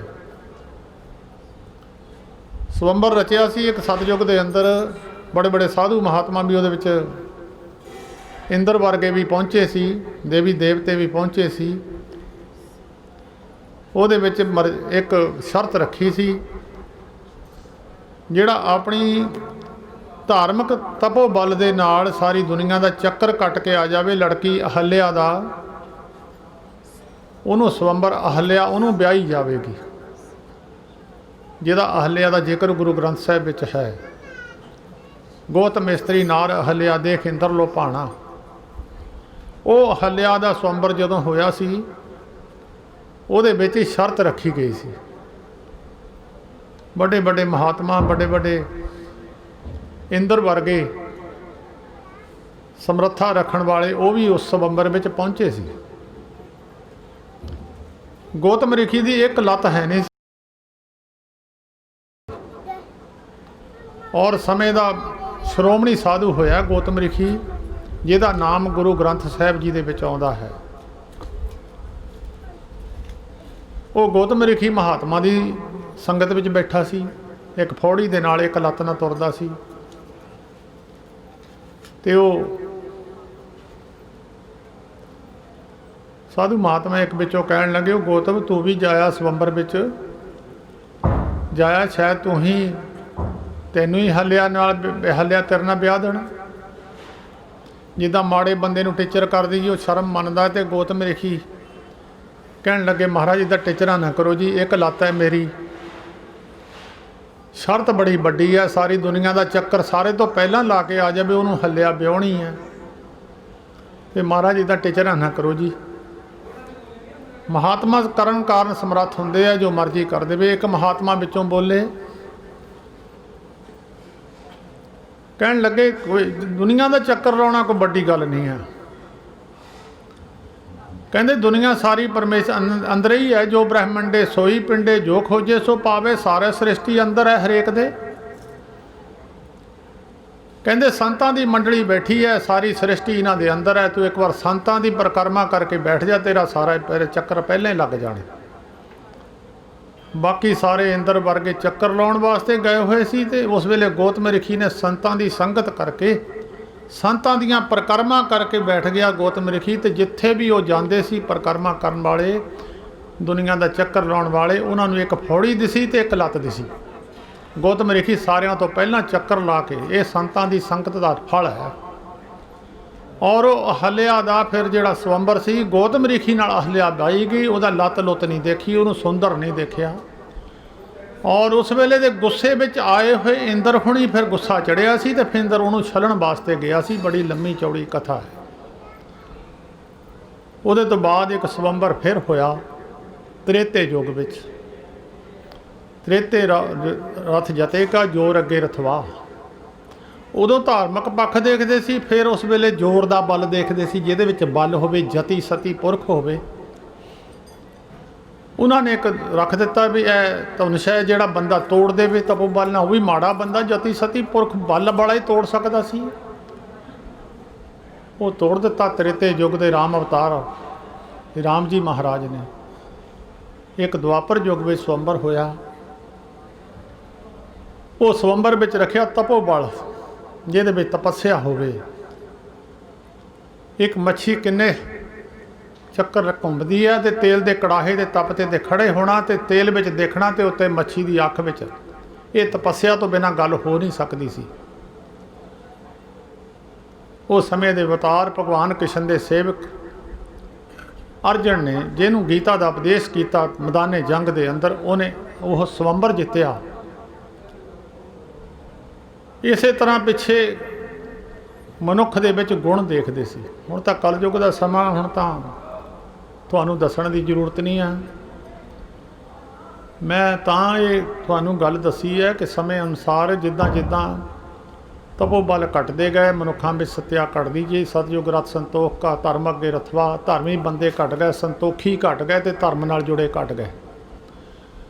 ਸੰਤੋਖੀ ਬੰਦਾ ਧਰਮ ਦੀ, ਸੰਤੋਖ ਦਾ ਰਥ ਹੈ, ਧਰਮੀ ਬੰਦਾ ਚਲਾਵੇਗਾ। ਧਰਮ ਤੋਂ ਬਿਨਾਂ ਸੰਤੋਖੀ ਚੱਲੇਗਾ ਨਾ। ਮਨ ਤਨ ਪਏ ਸੰਤੋਖ ਪੂਰਨ ਪ੍ਰਭ ਪਾਇਆ। ਸੰਤੋਖੀ ਬੰਦੇ ਰੱਬ ਦੀ ਪ੍ਰਾਪਤੀ ਕਰਦੇ। ਲੋਭੀ ਬੰਦਾ ਰੱਬ ਦੀ ਪ੍ਰਾਪਤੀ ਕਰ ਨਹੀਂ ਸਕਦਾ। ਲੋਭੀ ਕਿਸੇ ਦਾ ਮਿੱਤਰ ਨਹੀਂ ਹੋ ਸਕਦਾ। ਸੰਤੋਖੀ ਬੰਦਿਆਂ ਦੇ ਗੁਣ ਸੰਸਾਰ ਵਿੱਚ ਨਾਮ ਰਹਿ ਗਏ ਉਹਨਾਂ ਦੇ, ਜਿਨ੍ਹਾਂ ਦੇ ਮਨ ਤਨ ਪਏ ਸੰਤੋਖ ਪੂਰਨ ਪ੍ਰਭ ਪਾਇਆ। ਤਰੇ ਕਟੰਬ ਸੰਗ ਲੋਕ ਕੁਲ ਸਵਾਇਆ। ਗੁਣਾਂ ਦੀ ਗੱਲ ਹੈ। ਉਹ ਗੁਣ ਔਗਣ ਸਾਡੇ ਸਰੀਰਾਂ ਵਿੱਚ ਜਿਹੜੇ ਨੇ, ਉਹ ਗੁਰੂ ਸਾਹਿਬਾਨ ਨੇ ਦੱਸੇ ਹੈ। ਜਿਹਨੇ ਦੂਰ ਕਰਨਾ ਉਹਦੀ ਮਰਜ਼ੀ ਹੈ। ਇੱਕ ਸਰੀਰ ਦੇ ਕਈ ਵਾਰੀ ਡਾਕਟਰ ਦੱਸਦੇ ਆ, ਯੋਗਾ ਅਭਿਆਸ ਦੱਸਦੇ ਆ ਵੀ ਇਹ ਕੰਮ ਕਰੋ ਤੁਹਾਡੇ ਸਰੀਰ ਨੂੰ ਰੋਗ ਨਹੀਂ ਲੱਗੂਗਾ, ਇਹ ਕੰਮ ਕਰੋਗੇ ਅੱਖਾਂ ਦੀ ਰੋਸ਼ਨੀ ਵਧੂਗੀ, ਇਹ ਕੰਮ ਕਰੋਗੇ ਤੁਹਾਡੇ ਸਰੀਰ ਦੀਆਂ ਹੱਡੀਆਂ ਮਜ਼ਬੂਤ ਹੋਣਗੀਆਂ। ਯੋਗ ਬਲ ਦੱਸਦੇ ਆ। ਇੱਦਾਂ ਹੀ ਆਪਣੇ ਆਪਣੇ ਢੰਗ ਤਰੀਕੇ ਨਾਲ ਵੇਦਾਂ ਸ਼ਾਸਤਰਾਂ ਵਿੱਚ ਵੀ ਇਹ ਗੱਲਾਂ ਦੱਸੀਆਂ ਨੇ। ਗੁਰੂ ਗ੍ਰੰਥ ਸਾਹਿਬ ਜੀ ਦੇ ਅੰਦਰ ਪਰਮੇਸ਼ਰ ਦੀ ਪ੍ਰਾਪਤੀ ਵਾਸਤੇ ਸਾਰਾ ਕੁਝ ਦੱਸਿਆ। ਕਿਤੇ ਕੋਈ ਤਰੀਕਾ ਦੱਸਿਆ, ਕਿਤੇ ਕੋਈ। ਸਾਰੇ 1430 ਪੰਨੇ ਜਿਹੜੇ ਹੈ ਜੀਵਾਂ ਦੇ ਸਮਝਾਉਣ ਵਾਸਤੇ ਲਿਖੇ ਆ। 6 ਸ਼ਾਸਤਰ, 4 ਵੇਦ, 18 ਪ੍ਰਾਣ, 27 ਸਿਮਰਤੀਆਂ, ਗੁਰੂ ਗ੍ਰੰਥ ਸਾਹਿਬ, ਹੋਰ ਵੀ ਬੜੇ ਗ੍ਰੰਥ ਨੇ ਧਾਰਮਿਕ ਜੀਵ ਨੂੰ ਮੱਤ ਦੇਣ ਵਾਸਤੇ। ਪਰ ਜੀ ਜਿਨ੍ਹਾਂ ਨੇ ਮੱਤ ਲੈ ਲਈ ਉਹ ਅੱਗੇ ਪਹੁੰਚ ਗਏ, ਜਿਨ੍ਹਾਂ ਨੇ ਨਹੀਂ ਲਈ ਫਿਰ ਉਹਨਾਂ ਦੀ ਮਰਜ਼ੀ ਹੈ।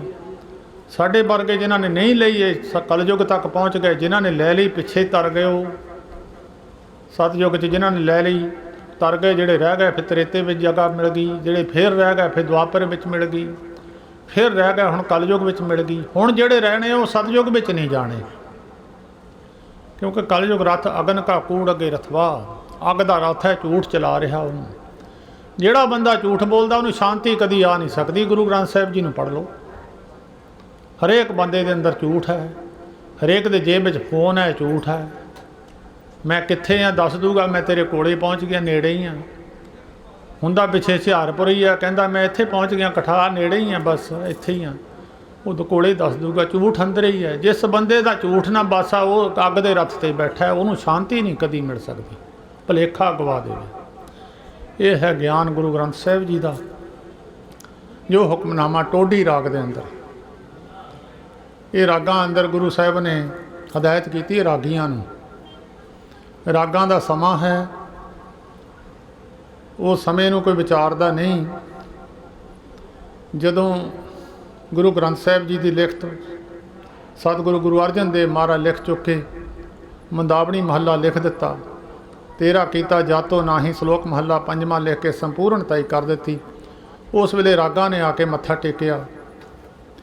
ਜਦੋਂ ਰਾਗਾਂ ਵੱਲ ਨਿਗਾਹ ਮਾਰੀ, ਸਤਿਗੁਰੂ ਜੀ ਨੇ ਕਿਸੇ ਦੀ ਲੱਤ ਟੁੱਟੀ ਹੋਈ, ਕਿਸੇ ਦੀ ਬਾਂਹ ਟੁੱਟੀ ਹੋਈ, ਸਾਰੇ ਰਾਗ ਬੜੇ ਬੁਰੇ ਹਾਲ। ਉਹਨਾਂ ਨੇ ਮੱਥਾ ਟੇਕਿਆ, ਮਹਾਰਾਜ ਕਿਰਪਾ ਕਰੋ। ਕੋਈ ਸ਼ਾਮ ਦਾ ਰਾਗ ਹੈ, ਸਵੇਰ ਨੂੰ ਗਾਉਣ ਲੱਗ ਪੈਂਦੇ, ਸਵੇਰ ਦਾ ਸ਼ਾਮ ਨੂੰ ਗਾਉਣ ਲੱਗ ਪੈਂਦੇ ਆ। ਤੇ ਸਾਨੂੰ ਵੀ ਕਿਰਪਾ ਕਰਕੇ ਸਮਾਂ ਬਖਸ਼ੋ, ਕੋਈ ਜਗ੍ਹਾ ਬਖਸ਼ੋ, ਸਾਨੂੰ ਵੀ ਦਿਓ। ਸਾਹਿਬ ਕਹਿਣ ਲੱਗੇ, ਹੁਣ ਅਸੀਂ ਤਾਂ ਬਈ ਸੰਪੂਰਨਤਾ ਹੀ ਕਰ ਚੁੱਕੇ ਹਾਂ। ਤੇ ਜਦੋਂ ਰਾਗਾਂ ਨੇ ਬਹੁਤ ਬੇਨਤੀ ਕੀਤੀ, ਤੇ ਫਿਰ ਭਾਈ ਗੁਰਦਾਸ ਜੀ ਨੂੰ ਗੁਰੂ ਅਰਜਨ ਦੇਵ ਮਹਾਰਾਜ ਨੇ ਕਿਹਾ ਵੀ ਇਹਨਾਂ ਦੀ ਗਿਣਤੀ ਚਾੜ ਦਿਓ। ਭਾਈ ਗੁਰਦਾਸ ਜੀ ਨੇ ਫਿਰ ਸਾਰਿਆਂ ਰਾਗਾਂ ਦੀ ਗਿਣਤੀ ਚਾੜੀ। ਰਾਗ ਇੱਕ ਸੰਗ ਪੰਚ ਬਰੰਗਨ ਸੰਗ ਲਾਪੇ ਆਠੋ ਨੰਦਨ, ਪ੍ਰਥਮ ਰਾਗ ਪੈਰੋ ਵੈ ਕਰਹੀ, ਪੰਜ ਰਾਗ ਨੇ ਸੰਗ ਉਚਰਹੀ, ਪ੍ਰਥਮ ਪਹਿਲ ਵੀ ਬਲਾਬਲੀ। ਕੱਲੇ ਕੱਲੇ ਰਾਗ 6 ਰਾਗ, 30 ਉਹਨਾਂ ਦੀਆਂ ਇਸਤਰੀਆਂ, 48 ਉਹਨਾਂ ਦੇ ਪੁੱਤਰ। ਇਹ ਸਾਰੇ ਭਾਈ ਗੁਰਦਾਸ ਜੀ ਨੇ ਪਿਛਲੇ ਪਾਸੇ ਲਿਖੇ। ਔਰ ਜਿਹੜੀ ਕਰਤਾਰਪੁਰ ਬੀੜ ਹੈ, ਜਿਹੜੀ ਗੁਰੂ ਅਰਜਨ ਦੇਵ ਮਹਾਰਾਜ ਨੇ ਭਾਈ ਗੁਰਦਾਸ ਜੀ ਤੋਂ ਲਿਖਾਈ ਸੀ, ਉਹਦੇ ਵਿੱਚ ਇਹ ਲਿਖੇ ਹੋਏ ਆ। ਉਹਨਾਂ ਦਾ ਸਮਾਂ ਲਿਖਿਆ। ਸਮਾਂ ਪੂਰਨ ਪੁਰਖਾਂ ਤੋਂ ਬਿਨਾਂ ਸਮਾਂ ਦੱਸਦਾ ਨਹੀਂ ਹੈ ਕੋਈ ਵੀ, ਨਾ ਕਿਸੇ ਨੂੰ ਪਤਾ ਹੀ ਹੈ। ਤੁਸੀਂ ਅਸੀਂ ਬੈਠੇ ਹਾਂ, ਸਾਨੂੰ ਕੀ ਪਤਾ ਕਿਹੜੇ ਰਾਗ ਦਾ ਕਿਹੜਾ ਸਮਾਂ ਹੈ, ਜਾਂ ਰਾਗੀ ਜਾਣਦੇ ਆ। ਸੰਤ ਮਹਾਰਾਜ ਜੀ ਹਰਖੋ ਵਾਲੀਆਂ ਨੂੰ ਇੱਕ ਵਾਰ ਕਿਸੇ ਨੇ ਪੁੱਛਿਆ, ਮਹਾਰਾਜ ਆਸਾ ਜੀ ਦੀ ਵਾਰ ਦੀ ਸਮਾਪਤੀ ਕਦੋਂ ਹੋਣੀ ਚਾਹੀਦੀ ਹੈ? ਮਹਾਂਪੁਰਸ਼ ਕਹਿੰਦੇ, ਜਦੋਂ ਧਰਤੀ ਤੇ ਕੀੜੀ ਤੁਰਦੀ ਦਿਸਣ ਲੱਗ ਪਵੇ, ਆਸਾ ਜੀ ਦੀ ਵਾਰ ਦੀ ਸਮਾਪਤੀ ਹੈ। ਉਹਦੇ ਤੋਂ ਬਾਅਦ ਸੋਹੀ ਰਾਗ ਸ਼ੁਰੂ ਹੁੰਦਾ ਹੈ। ਸੋਹੀ ਰਾਗ ਫਿਰ ਇਹਦਾ ਸਮਾਂ 10 ਵਜੇ ਤੱਕ ਹੈ। ਰਾਗੀ ਰਾਗ ਜਾਣਦਾ ਹੋਵੇ ਜਾਂ ਨਾ ਜਾਣਦਾ ਹੋਵੇ, ਪਰ ਰਾਗ ਦਾ ਸਮਾਂ ਹੈ। ਗੁਰੂ ਰਾਮਦਾਸ ਮਹਾਰਾਜ ਨੇ ਕਿਹਾ ਵੀ ਇਹ ਲਾਵਾਂ ਜਿਹੜੀਆਂ ਸੋਹੀ ਰਾਗ ਵਿੱਚ ਪੜ੍ਹਨੀਆਂ, ਸੋਹੀ ਰਾਗ 10 ਵਜੇ ਤੱਕ ਹੈ। ਜੇ ਉਹ ਲਾਵਾਂ ਫਿਰ ਸ਼ਾਮ ਨੂੰ ਮਾਰੂ ਰਾਗ ਚੱਲਦਾ, ਉਸ ਵੇਲੇ ਪੜ੍ਹੀਆਂ ਜਾਂਦੀਆਂ, ਫਿਰ ਤਾਂ ਹੀ ਲੜਾਈਆਂ ਹੁੰਦੀਆਂ, ਕੁੜੀਆਂ ਮੁੰਡੇ ਤਾਂ ਹੀ ਕਚਹਿਰੀਆਂ ਵਿੱਚ ਤੁਰੇ ਫਿਰਦੇ। ਵੇਲੇ ਦਾ ਰਾਗ, ਕਵੇਲੇ ਦੀਆਂ ਟੱਕਰਾਂ। ਸਵੇਰ ਦਾ ਰਾਗ 10 ਵਜੇ ਤੋਂ ਪਹਿਲਾਂ ਸੋਹੀ ਰਾਗ ਗੁਰੂ ਰਾਮਦਾਸ ਮਹਾਰਾਜ ਨੇ ਲਿਖਿਆ। ਸੋਹੀ ਰਾਗ ਖੁਸ਼ੀ ਦਾ, ਸੂਹਾ ਰੰਗ ਲਾਲ ਹੁੰਦਾ, ਲਾਲ ਰੰਗ ਖੁਸ਼ੀ ਦਾ। ਜਦੋਂ ਖੁਸ਼ੀ ਦਾ ਹੁੰਦਾ, ਬੀਬੀਆਂ ਲਾਲ ਕੱਪੜੇ ਪਾਉਂਦੀਆਂ, ਮੁੰਡੇ ਦੇ ਵੀ ਲਾਲ ਪਾਉਂਦੇ। ਤਾਂ ਹੁਣ ਤਾਂ ਪਿੱਛੇ ਜੇ ਸਮਾਂ ਚੱਲ ਪਿਆ, ਪੀੜਾ ਕੱਪੜਾ ਬੰਨ੍ਹਣ ਲੱਗ ਪਏ ਨਾਰੀਅਲ 'ਤੇ। ਗੋਂਦਵਾਲ ਸਾਹਿਬ ਗਏ, ਮੈਂ ਉੱਥੇ ਪੁੱਛਿਆ, ਮੈਂ ਕਿਹਾ ਤੁਸੀਂ ਪੀੜਾ ਕੱਪੜਾ ਬੰਨਿਆ? ਕਹਿੰਦੇ ਜੀ ਪਾਠੀ ਨੇ ਬੰਨਿਆ। ਮੈਂ ਪਾਠੀ ਨੂੰ ਸੱਦਿਆ, ਮੈਂ ਕਿਹਾ ਵੀ ਪੀੜੇ ਦਾ ਮਤਲਬ ਤੂੰ ਦੱਸ ਦੇ, ਲਾਲ ਦਾ ਮੈਂ ਦੱਸ ਦਿੰਦਾ। ਇਹਦਾ ਕੋਈ ਅਰਥ ਹੋਊਗਾ। ਪੁਰਾਤਨ ਬਜ਼ੁਰਗਾਂ ਨੇ ਲਾਲ ਰੰਗ ਕਿਉਂ ਰੱਖਿਆ? ਕਿਉਂ ਰੱਖਿਆ? ਤੁਸੀਂ ਪੀੜਾ ਰੰਗ ਲਿਆ ਕੇ ਕਿਉਂ ਬੰਨਿਆ? ਵੀ ਦੱਸੋ, ਪੀੜੇ ਦਾ ਮਤਲਬ ਦੱਸੋ। ਕੱਟੜਤਾਈ 'ਚ ਫਸ ਗਏ, ਪਤਾ ਨਹੀਂ ਲੱਗਿਆ ਮਤਲਬ ਕੀ ਸੀ ਇਹਦਾ। ਲਾਲ ਰੰਗ ਖੁਸ਼ੀ ਦਾ ਹੈ, ਸ਼ਗਨ ਹੈ। ਮੁੰਡੇ ਕੁੜੀ ਦੇ ਮੌਲੀ ਬਣਦੇ ਲਾਲ ਰੰਗ ਦੀ ਹੁੰਦੀ ਹੈ। ਜਦੋਂ ਮੁੰਡੇ ਕੁੜੀ ਦੇ ਕੱਪੜੇ ਪਾਉਂਦੇ ਲਾਲ ਰੰਗ ਦੇ ਹੁੰਦੇ ਆ। ਜਦੋਂ ਕਿਸੇ ਨੂੰ ਖੁਸ਼ੀ ਜ਼ਿਆਦਾ ਹੁੰਦੀ ਹੈ, ਪੁੱਛਦੇ ਬੜਾ ਖੁਸ਼ ਹੈ, ਵੀ ਲਾਲ ਰੰਗ ਹੈ ਤੇਰਾ, ਕੀ ਗੱਲ ਹੋਈ? ਕਦੀ ਕਿਸੇ ਨੇ ਕਿਹਾ ਵੀ ਬੜਾ ਤੂੰ ਖੁਸ਼ ਹੈ, ਪੀਲਾ ਰੰਗ ਹੋਇਆ ਤੇਰਾ? ਪੀਲਾ ਰੰਗ ਤਾਂ ਬਹੁਤ ਕਮਜ਼ੋਰ ਬੰਦੇ ਦਾ ਹੁੰਦਾ। ਬੜਾ ਵੀ ਕੀ ਹੋਇਆ ਤੈਨੂੰ ਪੀਲਾ ਰੰਗ ਹੋਇਆ? ਬਿਮਾਰੀ ਦਿਖਾੜ ਕਿਤੇ। ਲਾਲ ਰੰਗ ਦੀ ਅਹਿਮੀਅਤ ਆ। ਲਾਲ ਰੰਗ ਤਿਸ ਕੋ ਲਾਗਾ ਜਿਸ ਕੇ ਬਟਭਾਗਾ। ਨਾਮ ਦਾ ਰੰਗ ਵੀ ਲਾਲ ਹੈ। ਜਿਸ ਮਹਾਂਪੁਰਖ ਨੂੰ ਨਾਮ ਦਾ ਰੰਗ, ਉਹਦਾ ਰੰਗ ਸੂਹਾ। ਸੰਤ ਮਹਾਰਾਜ ਜੀ ਹਰਖੋ ਵਾਲੀਏ ਜਿਨ੍ਹਾਂ ਨੇ ਦਰਸ਼ਨ ਕੀਤੇ, ਚਿਹਰੇ ਦੇ ਮੋਹਰੇ ਖੜੇ ਨਹੀਂ ਸੀ ਹੋ ਹੁੰਦਾ, ਇੰਨਾ ਲਾਲ ਸੁਰਖ ਚਿਹਰਾ ਸੀ। ਔਰ ਦਰਸ਼ਨ ਕਰਦਿਆਂ ਬੰਦਾ ਨੀਵੀਆਂ ਪਾ ਜਾਂਦੇ ਸੀ ਮੋਹਰੇ ਖੜੇ। ਨਾਮ ਦਾ ਰੰਗ ਵੀ ਲਾਲ ਹੈ। तो पीले का तो मतलब कोई नहीं है। पीला तो रंग बहुत माड़ा है, पीला माड़े बंदे का रंग पीला रंग है। मैं कहा पीले का मतलब तुसी दसो, लाल का मैं दस देना। सूही राग लाल रंग, सूहा रंग। लावां सूही राग में गुरु रामदास महाराज ने कहा भी सूही राग में पढ़नियाँ है, तो वह टाइम है सवेर को 10 बजे तो पहलों का। संत महाराज जी हरखो वालिए आसा जी की वार तो बाद आनंद कारज कर देंगे होंगे सी। ਜਿਹੜਾ टाइम संभाल ਲੈਂਦਾ ਉਹ ਤਾਂ ਸਮਾਂ ਚੰਗਾ ਫਿਰ ਉਹਨਾਂ ਦਾ ਬੀਤ ਜਾਂਦਾ। ਜਿਹੜੇ नहीं संभालते शाम ਨੂੰ ਮਰਗ ਦਾ ਭੋਗ ਪਾਈਦਾ, ਉਸ ਵੇਲੇ ਲਾਵਾਂ ਪੜ੍ਹਦੇ ਆ। ਮਰਗ ਦਾ ਭੋਗ ਕਹਿੰਦੇ 12 ਤੋਂ ਪਹਿਲਾਂ ਹੀ ਪਾ ਲਓ, ਕੋਈ ਫਾਇਦਾ ਨਹੀਂ ਉਹਦਾ ਸ਼ਾਮ ਦਾ। ਉਹ ਫਿਰ ਸਮੇਂ ਅਨੁਸਾਰ ਮਤ ਬੁੱਧੀਆਂ 'ਤੇ ਅਸਰ ਹੋ ਗਿਆ, ਉਹਨਾਂ ਨੂੰ ਪਤਾ ਨਹੀਂ ਲੱਗਿਆ ਕਿਹੜਾ ਸਮਾਂ ਸੀ, ਕਿਹੜਾ ਵਿਚਾਰਨਾ ਸੀ। ਇਹ ਟੋਢੀ ਰਾਗ ਹੈ, ਇਹਦੇ ਵਿੱਚ ਟੋਢੀ ਰਾਗ ਵਿੱਚ ਸ਼ਬਦ ਸਤਿਗੁਰੂ ਜੀ ਨੇ ਉਚਾਰਨ ਕੀਤਾ। ਗੁਰੂ ਅਰਜਨ ਦੇਵ ਮਹਾਰਾਜ ਨੇ ਰਾਗੀ ਸਿੰਘਾਂ ਨੂੰ ਹਦਾਇਤ ਕੀਤੀ ਵੀ ਇਹ ਸ਼ਬਦ ਗਾਉਣਾ ਤੇ ਟੋਢੀ ਰਾਗ ਦੇ ਵਿੱਚ ਗਾਉਣਾ। ਰਾਗ ਵਿੱਚ ਬੜੀ ਸਮਰੱਥਾ ਹੈ। ਤੁਸੀਂ ਅਨੰਦਪੁਰ ਸਾਹਿਬ ਜਾਓ, ਸੰਤ ਮਹਾਰਾਜ ਜੀ ਹਰਖੋ ਵਾਲੀਆਂ ਦਾ ਪਵਿੱਤਰ ਸਥਾਨ ਜਿੱਥੇ ਹੈ ਉਹ ਰਾਗੀ ਬਾਗ ਹੈ। ਉੱਥੇ ਰਾਗੀ ਪ੍ਰੇਮ ਸਿੰਘ ਦੀ ਜਗ੍ਹਾ ਹੈ, ਸਮਾਧ ਬਣੀ ਹੋਈ ਹੈ ਹੁਣ ਵੀ। ਕਿਤੇ ਜਾਓ ਤੇ ਦਰਸ਼ਨ ਕਰ ਲਿਓ। ਬੇਸ਼ੱਕ 10ਵੇਂ ਪਾਤਸ਼ਾਹ ਗੁਰੂ ਗੋਬਿੰਦ ਸਿੰਘ ਸਾਹਿਬ ਜੀ ਤੋਂ ਬਾਅਦ ਮਹਾਰਾਜਾ ਰਣਜੀਤ ਸਿੰਘ ਸਿੱਖ ਰਾਜ ਦੇ ਮੋਢੀ, ਤਿੱਬਤ ਤੋਂ ਲੈ ਕੇ ਅਫਗਾਨਿਸਤਾਨ ਤੱਕ ਰਾਜ ਸੀ, ਸਿੰਧ ਤੋਂ ਲੈ ਕੇ ਸਤਲੁਜ ਤੱਕ ਐਡਾ ਵੱਡਾ ਰਾਜ ਸੀ। बहुत गुरु घरां दा श्रद्धालु सी। सारे गुरु धाम महाराजा रणजीत सिंह ने बनवाए है। आनंदपुर साहब गया तो उन्हें कहा मैं रागी सिंघां तो कीर्तन सरवण करना। वो रागी प्रेम सिंह ने कहा भी हुण तां समा नहीं है, कल नूं आयो। जे तुसीं मेरे तो राग सुनना तो कल नूं चिट्टे कपड़े चिट्टे वस्त्र पा के सारे नाल दे तुहाडे एहलकार भी चिट्टे वस्त्र पा के आयो, फिर मैं राग सुणाऊंगा। चिट्टे वस्त्र पा के महाराजा रणजीत सिंह गया। उस रागी प्रेम सिंह ने बसंत राग गाया। सारिਆਂ ਦੇ कपड़े बसंती कर दिते। बिचे महाराजा रणजीत सिंह, बिचे जिन्ने बैठे सी। राग दे विच इन्नी पावर सी। महाराजा रणजीत सिंह ने कहा मैं दीपक राग भी सुनना। दीपक राग है, दीवे तेल पा के बत्ती रख के बुझा के रख दिओ। जे रागी सही मर्यादा ना गा जाए दीवे अपने आप जग जाणगे, इन्नी पावर है राग विच। महाराज रणजीत सिंह ने कहा मैं मलार राग भी सुनना। उन्हें कहा समा तो नहीं है, मलार राग फिर मीह पै जूगा। जे रागी सही मैनिਆਂ ਵਿੱਚ मलार राग ਨੂੰ ਗਾ ਜਾਵੇ। मेघ राग की इस्त्री है मलार राग। सोरठ गोंड मलारी धुनी, पुन गावे आसा गुनगुनी, ऊंचा सुर सूहो पुन कीनी, मेघ राग से पंचो चीनी। मेघ राग की इस्त्री है मलार। जे मलार ਨੂੰ सही ढंग ਵਿੱਚ रागी गा ਜਾਵੇ तो इदां ਦੀ ਧੁੱਪ ਵਿੱਚ ਮੀਂਹ ਪੈ ਜੂਗਾ। इन्नी राग विच पावर है।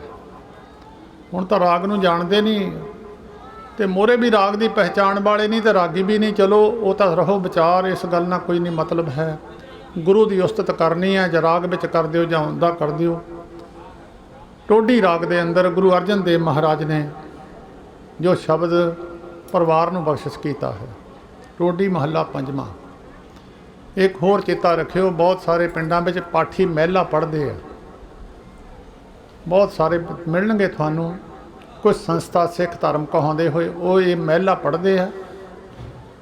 वो महला ਜਿਹੜੇ पढ़ते उन्होंने पुछियो महला इस्त्री नूं कहंदे। वैसे है महला पढ़ना, महला नहीं पढ़ना। मेरे को समा नहीं ने मैं ਇਹਦਾ ਤੁਹਾਨੂੰ कर देना सी। महला का की अर्थ है, महल्ले का की अर्थ है। इत्थे महला है, महल्ले का अर्थ है किस गुरु साहिबान की बाणी है। अरबी पातशाह विच महल्ले का अर्थ है पातशाह। फारसी भाषा विच मतलब है स्वरूप, पंजवां स्वरूप, पंजवें पातशाह। टोढी राग के अंदर ऐसो गुण मेरो प्रभ जी कीन। गुरु अर्जन देव महाराज कहते सच्चे पातशाह ऐसे गुण मेरे अंदर कृपा करके बसा दिओ। शेख फरीद साहब जी ने पवित्र बचन लिखिया, फरीदा जिन्हें कमणी नाही गुण ते कमड़े बसार, मत शर्मिंदा थी भी साईं दे दरबार। जिन्हां ਕੰਮਾਂ ਵਿੱਚ गुण कोई नहीं है। नौजवान पीढ़ी आ स्टेशनां अड्डियां ते पेड़ पोटां ते चले जाओ, ऐदा ऐदा करी जाते। काम ਵਿੱਚ गुण कोई नहीं है, औगण है। जिन्हां ਕੰਮਾਂ ਦੇ मतलब ਨੂੰ ਇਹ ਬਣਾਇਆ ਸੀ ਉਹ मतलब नहीं लिया, होर ਕੰਮਾਂ ਵਿੱਚ जा फसे। ਇਹਦਾ ਸੁੱਖ ਤਾਂ ਸੀ, ਸੁੱਖ ਵਾਲਾ ਪਾਸਾ नहीं लिया। ਜਿਹੜਾ ਨਰਕਾਂ ਵਾਲਾ ਪਾਸਾ ਸੀ ਉਹ ਧਾਰਨ कर लिया। उन्हां गुणां नूं धारण करो। कहंदे ऐसो गुण मेरो प्रभु जी कीन सच्चे पातशाह, ऐसे गुण मेरे अंदर बख्शिश करके धारण कर दिओ, ऐसे गुण मेरे अंदर पैदा कर दिओ। पंच दोख हर आहंग रोगे तन ते सगल दूर कीन। पंच दोष है ते पंच चोर है। पंच दोष है, एक तो जीभ का दोष है। ਸ਼ੂਗਰ ਨਾਲ ਭਾਵੇਂ ਬੰਦਾ ਮਰ ਜਾਵੇ, ਖੰਡ ਖਾਣੋਂ ਹਟਦੇ ਨਹੀਂ ਹੈ ਬਹੁਤੇ, ਜੀਭ ਰੁਕਦੀ ਨਹੀਂ ਹੈ, ਜੀਭ ਦਾ ਸਵਾਦ ਹੈ। ਡਾਕਟਰ ਕਹਿੰਦਾ ਤਾਂ ਖੰਡ ਖਾਣੀ ਨਹੀਂ, ਪਰ ਉਹ ਹਟਦਾ ਨਹੀਂ ਹੈ। ਇੱਕ ਤਾਂ ਇਹ ਦੋਸ਼ ਹੈ ਵੱਡਾ ਜੀਭ ਦਾ। ਜੀਭ ਦੇ ਕਈ ਵਾਰੀ ਡਾਕਟਰ ਕਹਿੰਦਾ ਤੈਂ ਹਾਰਟ ਦਾ ਤੈਂ ਮਰ ਜਾਣਾ, ਉਹ ਕੇਕ ਖਾਣੋਂ ਹਟਦਾ ਨਹੀਂ ਹੈ। ਜੀਭ ਦਾ ਸਵਾਦ ਹੈ। ਭਗਵਤ ਪ੍ਰਾਣ ਵਿੱਚ ਲਿਖਿਆ ਕਿ ਸਭ ਤੋਂ ਇੱਕ ਪਰਵਲ ਵਿਸ਼ਾ ਇੰਦਰਾ ਜਿਹੜਾ ਹੈ ਜੀਭ ਹੈ। ਮਨੁੱਖ ਜੀਭ ਨੂੰ ਰੁਕ ਜਾਵੇ, ਸਾਰੇ ਇੰਦਰੇ ਰੁਕ ਜਾਣਗੇ। ਮਿਰਗ ਮੀਨ ਪ੍ਰਿਗ ਪਤੰਗ ਕੁੰਚਰ, ਏਕ ਦੋਸ਼ ਵਿਨਾਸ਼, ਪੰਜ ਦੋਸ਼ ਅਸਾਧ ਜਾਮੈ ਤਾਂ ਕੀ ਕੇਤਕ ਆਸ। ਪੰਜ ਦੋਸ਼ ਹੈ ਮਨੁੱਖ ਦੇ ਸਰੀਰ ਦੇ ਅੰਦਰ। ਬਾਬਾ ਭਗਤ ਰਵਿਦਾਸ ਜੀ ਕਹਿੰਦੇ ਮਿਰਗ ਦੇ ਵਿੱਚ, ਹਿਰਨ ਦੇ ਵਿੱਚ ਸੁਣਨ ਦਾ ਵਿਸ਼ਾ, ਮਨੁੱਖ ਦੇ ਅੰਦਰ ਵੀ ਸੁਣਨ ਦਾ ਵਿਸ਼ਾ ਹੈ। ਇਹ ਕਈ ਗੋਣੇ ਵਾਲੇ ਨੂੰ ਸੁਣ ਜਾਂਦੇ, ਕੰਨ ਦਾ ਵਿਸ਼ਾ ਹੈ। ਜਾਂ ਲਾ ਕੇ ਕੰਨਾਂ ਵਿੱਚ ਟੂਟੀਆਂ ਲਾਈਆਂ, ਸੁਣਨ ਦਾ ਵਿਸ਼ਾ ਹੈ। ਇਹ ਹਿਰਨ ਦੇ ਵਿੱਚ ਹੈ। ਜਿਹੜੇ ਹਿਰਨ ਨੂੰ ਫੜਨ ਵਾਲੇ ਕੰਡਾ ਜਿਹੜਾ ਇੱਕ ਯੰਤਰ ਹੁੰਦਾ, ਉਹਨੂੰ ਵਜਾਉਂਦੇ ਆ, ਹਿਰਨ ਉੱਤੇ ਮਸਤ ਹੋ ਜਾਂਦਾ। ਉਹ ਦੂਜੇ ਪਾਸੇ ਫਾਹੀ ਲਾਈ ਹੁੰਦੀ, ਹਿਰਨ ਉੱਤੇ ਫਸ ਜਾਂਦਾ। ਇੱਕੋ ਹੀ ਦੋਸ਼ ਹੈ ਹਿਰਨ ਦੇ ਅੰਦਰ, ਸੁਣਨ ਦਾ ਵਿਸ਼ਾ। ਮੱਛੀ ਦਾ ਜੀਭ ਦਾ ਵਿਸ਼ਾ ਹੈ। ਮਨੁੱਖ ਦੇ ਅੰਦਰ ਵੀ ਜੀਭ ਦਾ ਰਸ ਹੈ। ਮਨੁੱਖ ਦੇ ਅੰਦਰ ਕੰਨ ਦਾ ਰਸ ਵੀ ਹੈ ਅਤੇ ਜੀਭ ਦਾ ਵੀ ਹੈ। ਮੱਛੀ ਅੰਦਰ ਇਕੱਲਾ ਜੀਭ ਦਾ ਹੀ ਹੈ, ਹਿਰਨ ਅੰਦਰ ਵੀ, ਮਿਰਗ ਅੰਦਰ ਵੀ ਉਹਦੇ ਕੰਨ ਦਾ ਹੀ ਵਿਸ਼ਾ ਹੈ। ਉਹਨਾਂ 'ਚ ਇੱਕ ਇੱਕ ਔਗਣ ਹੈ। ਕੁੰਡੀ ਨੂੰ ਲਾ ਕੇ ਆਟਾ ਤੇ ਸ਼ਿਕਾਰੀ ਪਾਣੀ ਛੱਡ ਦਿੰਦਾ ਹੈ। ਮੱਛੀ ਉਹ ਆਟੇ ਦੇ ਲਾਲਚ ਨੂੰ ਜਦ ਕੁੰਡੀ ਮੂੰਹ 'ਚ ਪਾ ਲੈਂਦੀ, ਉਹ ਕੱਢ ਕੇ ਬਾਹਰ ਜਦੋਂ ਮੱਛੀ ਨਾਲੇ ਫਸ ਜਾਂਦੀ ਹੈ। ਇੱਕ ਦੋਸ਼ ਮੱਛੀ ਵਿੱਚ ਜੀਭ ਦਾ ਸੀ। ਪਤੰਗੇ ਵਿੱਚ ਦੋਸ਼ ਹੈ ਅੱਖਾਂ ਦਾ। ਇਹ ਮਨੁੱਖ ਵਿੱਚ ਵੀ ਹੈ। ਦੇਖਣ ਜਾਂਦਾ, ਕਦੀ ਕਿਤੇ ਅਜੂਬਾ ਦੇਖਣ ਜਾਣਾ, ਕਦੀ ਕਿਤੇ ਕੋਈ ਚੀਜ਼ ਦੇਖਣ ਜਾਣਾ, ਅੱਖਾਂ ਦਾ ਵਿਸ਼ਾ ਹੈ। ਅੰਨੇ ਬੰਦੇ ਨੂੰ ਕੋਈ ਮਤਲਬ ਨਹੀਂ, ਉਹਨੂੰ ਪਤਾ ਹੀ ਨਹੀਂ ਮੈਂ ਦੇਖਣਾ ਕੀ ਹੈ, ਜਦੋਂ ਦਿਸਦਾ ਹੀ ਨਹੀਂ ਹੈ। ਜਿਹਦੀਆਂ ਅੱਖਾਂ ਦਿਸਦੀਆਂ ਉਹਦੇ ਵਿੱਚ ਇੱਕ ਵਿਸ਼ਾ ਹੈ ਜਿਹੜਾ ਗਲਤ ਪਾਸੇ ਨੂੰ ਲੈ ਜੂਗਾ। ਇਹ ਪਤੰਗੇ ਵਿੱਚ ਦੇਖਣ ਦਾ ਵਿਸ਼ਾ, ਮੌਤ ਹੋ ਜਾਂਦੀ ਹੈ ਉਹਦੀ, ਰੁਕਦਾ ਨਹੀਂ। ਉਹਨੂੰ ਰੋਕੋ ਤੁਸੀਂ, ਲਾਈਟ ਦੇ ਨੇੜੇ ਜਾਣ ਤੋਂ ਰੁਕਦਾ ਨਹੀਂ ਹੈ। ਹਾਥੀ ਵਿੱਚ ਕਾਮ ਦਾ ਵਿਸ਼ਾ ਹੈ। ਹਾਥੀ ਨੂੰ ਫੜਨਾ ਹੋਵੇ, ਸ਼ਿਕਾਰੀ ਲੋਕ ਟੋਆ ਪੱਟ ਕੇ ਉੱਤੇ ਕੱਖਾਂ ਕਾਨਿਆਂ ਦਾ ਪਾ ਕੇ ਛੱਤ ਜੀ ਹਥਣੀ ਖੜੀ ਕਰ ਦਿੰਦੇ ਆ। ਹਾਥੀ ਆਉਂਦਾ ਤੇ ਉਹਦੇ ਤੇ ਆ ਕੇ ਟੋਏ ਵਿੱਚ ਡਿੱਗ ਪੈਂਦਾ, ਜਾਂ ਸਦਾ ਵਾਸਤੇ ਕੈਦੀ ਹੋ ਜਾਂਦਾ, ਜਾਂ ਉਹਦੀ ਮੌਤ ਹੋ ਜਾਂਦੀ ਹੈ। ਮਿਰਗ ਮੀਨ ਪਤੰਗ ਕੁੰਚਰ, ਏਕ ਦੋਸ਼ ਵਿਨਾਸ਼, ਪੰਜ ਦੋਸ਼ ਸਾਧ ਜਾਮੈ ਤਾਂ ਕੀ ਕੇਤਕ ਆਸ। ਕਹਿੰਦੇ ਬੰਜੇ ਵਿੱਚ ਪੰਜੇ ਹੀ ਆ, ਇਹਦੀ ਆਸ ਕਿੰਨਾ ਕੁ ਚਿਰ ਰੱਖੀ ਜਾ ਸਕਦੀ ਹੈ। ਇਹ ਮਨੁੱਖ ਦੇ ਅੰਦਰ ਪੰਜੇ ਹੀ ਨੇ। ਇਹਨਾਂ ਪੰਜਾਂ ਤੋਂ ਹੀ ਰੁਕ ਜਾਵੇ, ਪੰਜੇ ਇਹ ਦੋਸ਼ ਰੁਕ ਜਾਣ, ਤੇ ਇੱਕ ਹਉਮੈ ਦਾ ਰੋਗ ਹੈ। ਗੁਰੂ ਅਰਜਨ ਦੇਵ ਮਹਾਰਾਜ ਕਹਿੰਦੇ ਜਿੰਨਾ ਚਿਰ ਇਹ ਰੋਗ ਹੈ, ਮਨੁੱਖ ਭੁਲੇਖਾ ਗਵਾ ਦੇਵੇ ਕਿ ਮੈਂ ਮਹਾਰਾਜ ਤੇਰੇ ਨੇੜੇ ਪਹੁੰਚ ਜਾਊਂਗਾ, ਕਦੀ ਵੀ ਨਹੀਂ ਪਹੁੰਚੂਗਾ। ਗੁਰੂ ਅਰਜਨ ਦੇਵ ਮਹਾਰਾਜ ਨੇ ਇਹ ਪੰਜ ਔਗਣ ਦੱਸੇ ਆ। ਇਹ ਮਹਾਰਾਜ ਪੰਜ ਔਗਣ ਕਿਰਪਾ ਕਰਕੇ ਐਸਾ ਗੁਣ ਮੇਰੇ ਅੰਦਰ ਪੈਦਾ ਕਰ ਦਿਓ ਕਿ ਜਿਹੜੇ ਪੰਜੇ ਹੀ ਨਿਕਲ ਜਾਣ। ਇਹ ਸਾਰੇ ਸਰੀਰ ਤੋਂ ਦੂਰ ਕਰ ਦਿਓ ਮੇਰੇ ਤੋਂ। ਐਸਾ ਗੁਣ ਪੈਦਾ ਕਰੋ। ਕਿਹੜਾ ਗੁਣ ਹੈ ਉਹ ਅੱਗੇ ਜਾ ਕੇ ਦੱਸਣਗੇ। ਮਿਰਗ ਮੀਨ ਪ੍ਰਿਗ ਪਤੰਗ ਕੁੰਚਰ, ਇੱਥੇ ਮਹਾਰਾਜ ਕਹਿੰਦੇ ਐਸੋ ਗੁਣ ਮੇਰੋ ਪ੍ਰਭ ਜੀ ਕੀਨ। ਇਹ ਸੱਚੇ ਪਾਤਸ਼ਾਹ ਜੀ ਐਸਾ ਗੁਣ ਮੇਰੇ ਵਿੱਚ ਪੈਦਾ ਕਰੋ। ਪੰਜ ਦੋਖਰ ਅਹੰਗ ਰੋਗ ਤਨ ਤੇ ਸਗਲ ਦੂਰ ਕੀਨ। ਹਉਮੈ ਦਾ ਰੋਗ ਜਿਹੜਾ ਹੈ ਮਹਾਰਾਜ ਇਹ ਸਾਰੇ ਮੇਰੇ ਦੂਰ ਕਰ ਦਿਓ। ਬੰਧਨ ਤੋੜ ਛੋੜ ਵਿਖਿਆ ਤੇ ਗੁਰ ਕੋ ਸ਼ਬਦ ਮੇਰੇ ਹੀਰੇ ਦੀਨ। ਇਹ ਸਾਰੇ ਬੰਧਨਾਂ ਤੋਂ ਮੁਕਤ ਕਰਕੇ ਮਹਾਰਾਜ ਗੁਰੂ ਦਾ ਸ਼ਬਦ ਮੇਰੇ ਹਿਰਦੇ ਵਿੱਚ ਵਸਾ ਦਿਓ। ਇੱਕ ਚੇਤਾ ਰੱਖਿਓ, ਤੁਸੀਂ ਸਾਰੇ, ਤੁਹਾਡੇ ਵਿੱਚ ਬਹੁਤ ਸਾਰੇ ਚਾਹੁੰਦੇ ਆ ਗੁਰਬਾਣੀ ਪੜ੍ਹੀਏ, ਸਾਡੀ ਸੁਰਤ ਗੁਰਬਾਣੀ ਵਿੱਚ ਜੁੜ ਜਾਵੇ, ਅਸੀਂ ਨਾਮ ਵਿੱਚ ਜੁੜ ਜਾਈਏ। ਇੱਛਾ ਸਾਰਿਆਂ ਦੀ ਹੈ, ਤੇ ਜੁੜਦੇ ਕਿਉਂ ਨਹੀਂ? ਉਹਦੇ ਵਿੱਚ ਔਗਣ ਹੈ। ਜਿੱਦਾਂ ਮਸ਼ੀਨਰੀ ਬਣਾਈ ਆ, ਕਈ ਵਾਰ ਉਹ ਕੰਮ ਨਹੀਂ ਕਰਦੀ, ਇੰਜਣ ਚੱਲਦਾ ਨਹੀਂ ਸਹੀ, ਉਹ ਕਹਿੰਦਾ ਵੀ ਇਹਦੇ ਵਿੱਚ ਨੁਕਸ ਹੈ। ਜਿਹੜਾ ਕੰਮ ਵਾਸਤੇ ਬਣਾਇਆ ਸੀ ਉਹ ਕੰਮ ਨਹੀਂ ਕਰ ਰਿਹਾ, ਉਹ 'ਚ ਨੁਕਸ ਹੈ। ਕਹਿੰਦੇ ਉਹਦੇ ਵਿੱਚ ਨੁਕਸ ਦੂਰ ਕਰਨ ਵਾਸਤੇ ਗੁਰੂ ਅਮਰਦਾਸ ਮਹਾਰਾਜ ਦੀ ਪਵਿੱਤਰ ਬਾਣੀ ਪੜ੍ਹੋ। ਤੁਸੀਂ ਬਹੁਤ ਸਾਰੇ ਸੁਣਦੇ ਹੋਵੋਗੇ ਅਤੇ ਪੜ੍ਹਦੇ ਵੀ ਹੋਵੋਗੇ। ਗੁਰੂ ਅਮਰਦਾਸ ਮਹਾਰਾਜ ਨੂੰ ਆਨੰਦ ਸਾਹਿਬ ਦੀ ਪਵਿੱਤਰ ਬਾਣੀ ਉਹਨਾਂ ਨੇ ਲਿਖੀ ਹੈ। ਕਹਿੰਦੇ ਸਾਚੀ ਲਿਵੇ ਬਿਨ ਦੇਹ ਨਿਮਾਣੀ, ਦੇਹ ਨਿਮਾਣੀ ਲਿਵੇ ਬਾਝੋਂ ਕਿਆ ਕਰੇ ਵਿਚਾਰੀਆ। ਪਰਮੇਸ਼ਰ ਦੇ ਨਾਲ ਲਿਵ ਜੋੜੇ ਤੋਂ ਬਿਨਾਂ ਜਿਹੜੀ ਦੇਹ ਹੈ, ਨਾ ਤਾਂ ਉਹਨੂੰ ਸੰਸਾਰ ਵਿੱਚ ਮਾਣ ਮਿਲਦਾ, ਨਾ ਅੱਗੇ ਜਾ ਕੇ ਪਰਮੇਸ਼ਰ ਦੀ ਦਰਗਾਹ ਵਿੱਚ ਮਾਣ ਮਿਲਦਾ। ਇੱਥੇ ਵੀ ਨਿਮਾਣੀ ਹੈ ਅਤੇ ਉੱਥੇ ਵੀ ਨਿਮਾਣੀ ਹੈ। ਸਾਚੀ ਲਿਵੇ ਬਿਨ ਦੇਹ ਨਿਮਾਣੀ, ਦੇਹ ਨਿਮਾਣੀ ਲਿਵੇ ਬਾਝੋਂ ਕਿਆ ਕਰੇ ਵਿਚਾਰੀਆ। ਤੁਧ ਬਾਝ ਸਮਰੱਥ ਕੋਏ ਨਾਹੀਂ ਕਿਰਪਾ ਕਰ ਬਨਵਾਰੀਆ। ਮਹਾਰਾਜ ਤੁਹਾਡੇ ਤੋਂ ਸਮਰੱਥ ਕੋਈ ਨਹੀਂ ਹੈ, ਕਿਰਪਾ ਕਰਕੇ ਤੁਸੀਂ ਇਹਦੀ ਲਿਵ ਜੋੜ ਸਕਦੇ ਹੋ। ਇਸ ਨੂੰ ਹੋਰ ਥਾਂ ਨਾਹੀਂ ਸ਼ਬਦ ਲਾਗ ਸਵਾਰੀਆ। ਮਹਾਰਾਜ ਇਹਨੂੰ ਹੋਰ ਕੋਈ ਜਗ੍ਹਾ ਨਹੀਂ ਹੈ, ਤੁਸੀਂ ਇਹਦਾ ਸ਼ਬਦ ਸਵਾਰ ਦਿਓ।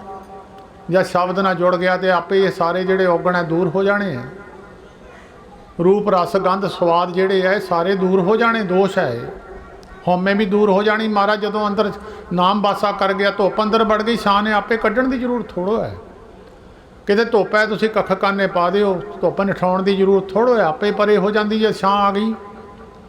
ਜਾਂ ਕਿਸੇ ਦਾ ਸ਼ਬਦ ਨਾਲ ਸੁਰਤ ਜੁੜ ਗਈ ਤੇ ਆਪੇ ਹੀ ਔਗਣ ਨਿਕਲ ਗਏ, ਆਪਣੇ ਆਪ ਹੀ ਡੇਰਾ ਚੱਕ ਲੈਂਦੇ ਆ। ਜਦੋਂ ਮਨੁੱਖ ਸੰਤੋਖੀ ਹੋ ਜਾਵੇ, ਲੋਭ ਆਪੇ ਹੀ ਬਿਸਤਰਾ ਇਕੱਠਾ ਕਰ ਲੈਂਦਾ, ਉਹਨੂੰ ਜਾਣ ਦੀ ਜ਼ਰੂਰਤ ਨਹੀਂ ਪੈਂਦੀ, ਕਿਉਂਕਿ ਉਹਨੂੰ ਜਗ੍ਹਾ ਹੀ ਹੈ ਨਹੀਂ।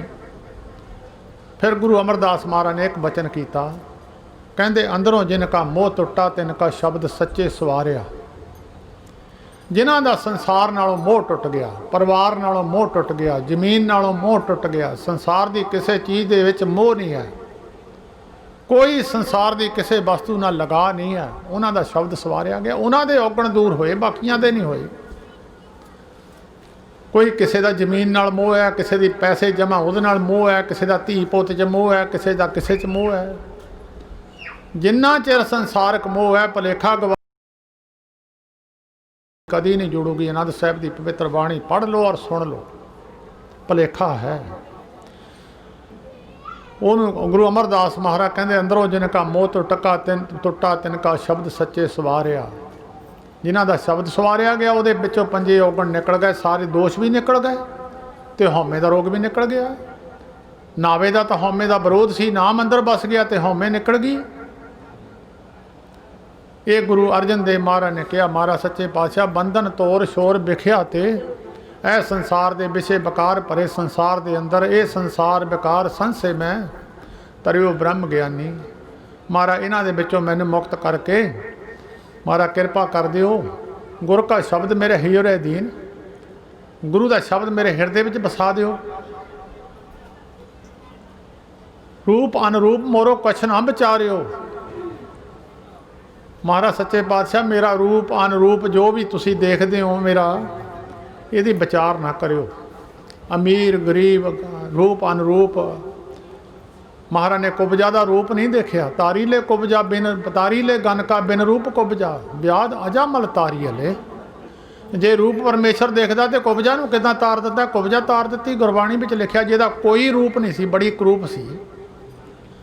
ਜਦੋਂ ਭਗਵਾਨ ਦਿਆਲ ਹੋ ਗਏ, ਭੀਲਣੀ ਦੇ ਝੂਠੇ ਬੇਰ ਮਹਾਰਾਜ ਰਾਮ ਜੀ ਮਹਾਰਾਜ ਖਾ ਗਏ